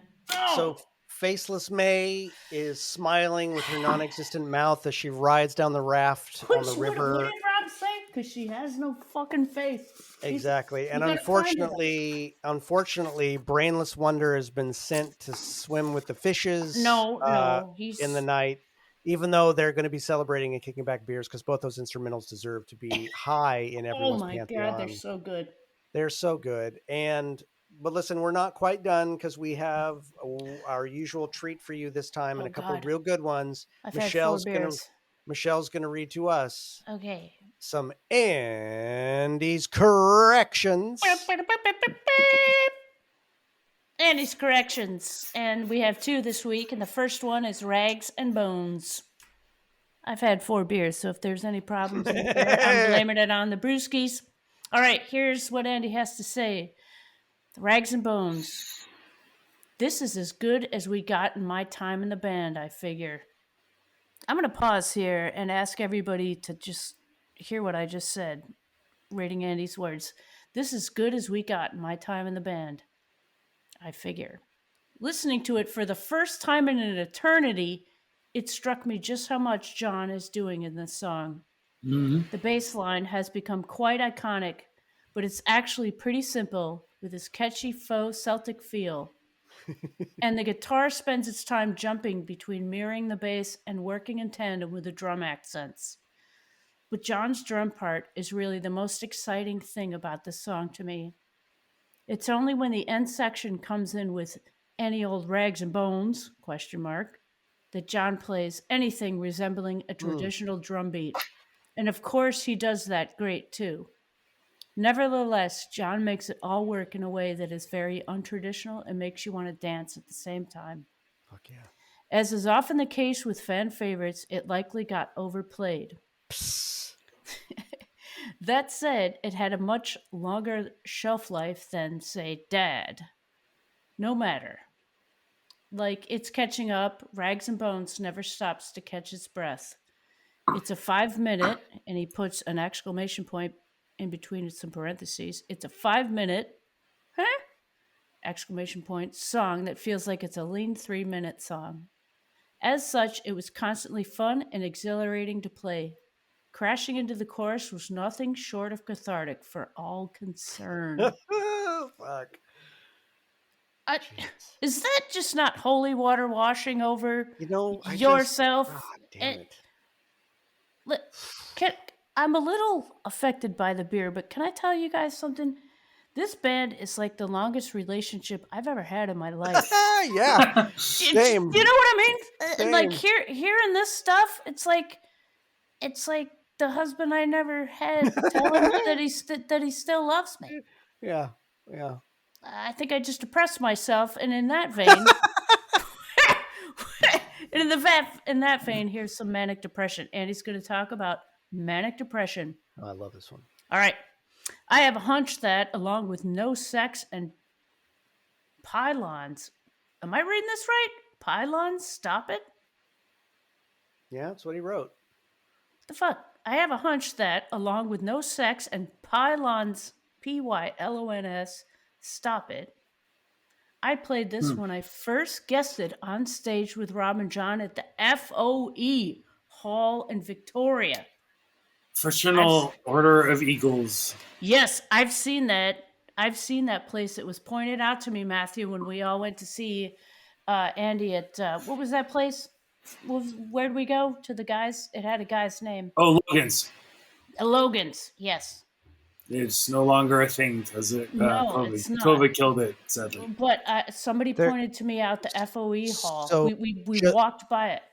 Just a note, there's a band called Pylon who does a song called Stop It. So maybe it was a cover they were doing early on. Oh, okay. Should I start over? Should I start over again? No. I think I just got weird because he said stop it. I know. It's not, yeah. It's you don't want me to Pylons. start over again for sure?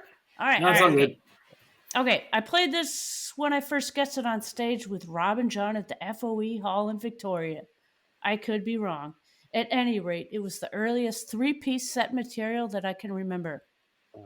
Rob did a demo on his 4-track of a minimalist take on Hendrix classic and played it for me.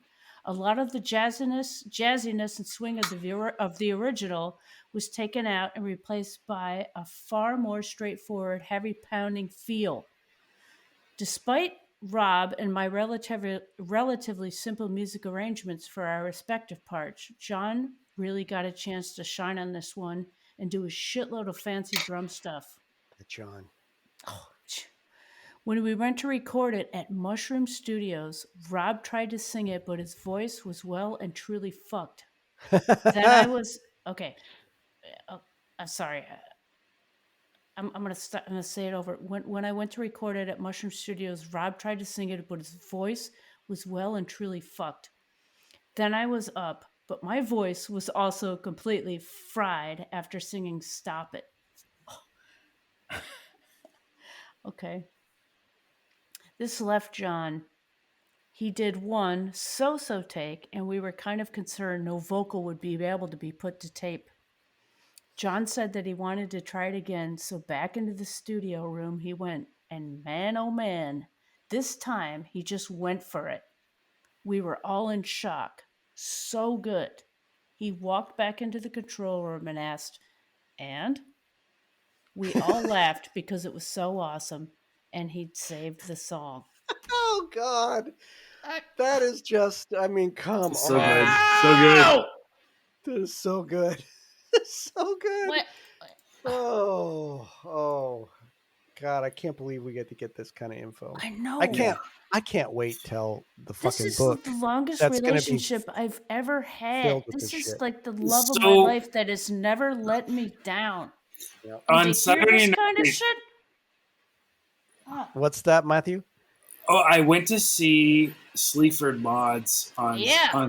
on Saturday night, who are fantastic, Mhm. and there aren't very many examples of bands who were open for the band I went to see. I knew nothing about them, and they blew my mind. When the Octopus Project opened for Man or Astro Man, that's one example. When Invasives opened for No Means No, actually, that was another example. yeah. And so this band called Sorry opened for Sleaford Mods, and I didn't know anything about them. I really enjoyed them. I think I recommended to them. Yeah, I can't wait to Them hear to them. I haven't both listened of yet, but I'm y'all. going to. Yeah. And I researching them. The lead singer was so sweet. I bought a T-shirt from her, and researching them, I looked into. Apparently it was her and the guitarist, and they played Hendrix covers together nice. in the early days. So I messaged her on Facebook and said, this, that, and the other thing, and maybe. Because they didn't have the right size of T-shirt I wanted, so hey, maybe when you get the reprinted, we'll get something that will fit something larger than my right thigh. And here is a link to a song by my favorite band, and I sent her a link to Manic Depression. So hopefully she'll eventually find that and become a No Means No fan. Nice. Oh, nice. Nice. Yeah.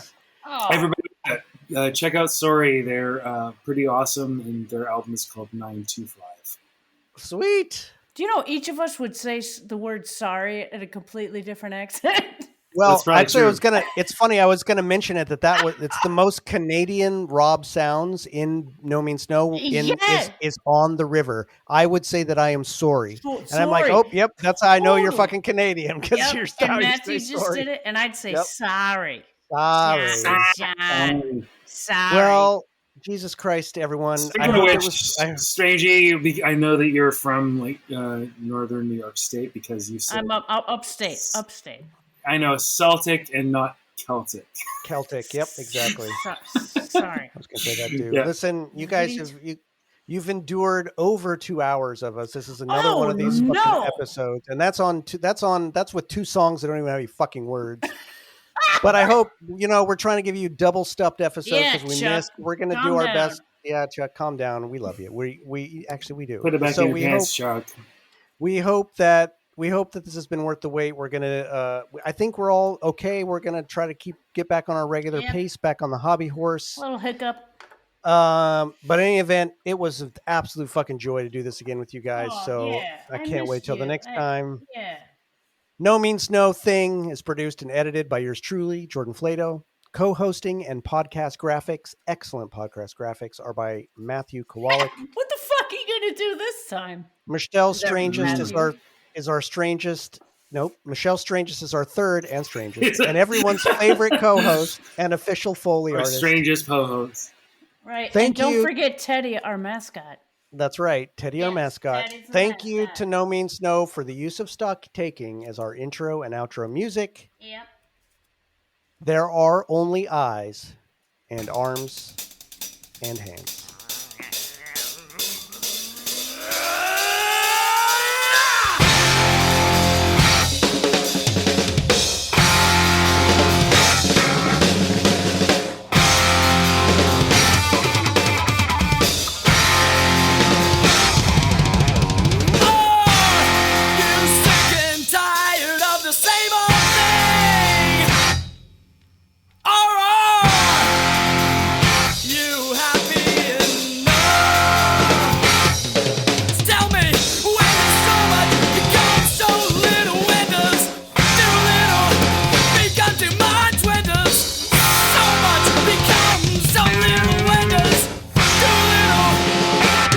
Everybody, we're on the other side. Wait, I gotta find the piece of the paper.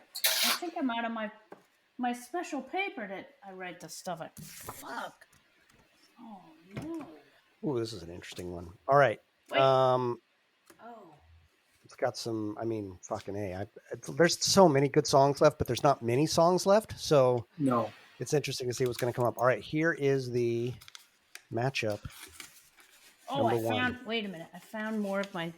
I'm anxious for more songs. It's been the same ones for a month now. So. I have Yeah, a feeling Matthew exactly. has to pee again. We've got. I we've don't got actually, a, surprisingly. I know. I We've got think it. I'm We've got it. Matthew's bladder. We've got an absolute classic and a deep, deep, deep, deep outer rim cut. Oh, what? Huh? Yeah, the second one, you're like, what the fuck is that, right? Yeah, you might have to direct me. It's really good. to It's that. really good. I will. Parker's got it on vinyl, actually. So if you don't have that, I can rip it for you. Yeah, you might have to, Holmes. Ooh, here's some good. God, they're all Wait a they're all minute. going to be good. They're all the Wait, ones I that can't are write left this are good. fast. Shh. All the ones that are left are good. I thought we did already. Nope. Oh, Shh, quiet, Jesus Matthew. Christ. I'm gonna have to beat that Oops. out. Yeah, you're gonna have to. Sorry about that. My Taking bad. all. And there's part two. Oh, So good, Oh, so good, that second so one. Oh. good. oh my Both of God. them, the first one and the second one. The Jesus Christ. first one, I can't wait to talk about the introduction to that one. Oh my God, I'm looking forward to that. Yeah, so, I like the fact that you can bleep it because it's gonna be kind of funny. I've had a lot of beer. My Me bad. too. Me too. I'm also very drunk. So anyway, you guys, you made it to the end. You heard the secret sauce. You have no idea what's coming next. As I've bleeped out Matthew's bullshit, accidental drunk spoilers. So anyway, I just have one thing left to say to all of you. Fuck off.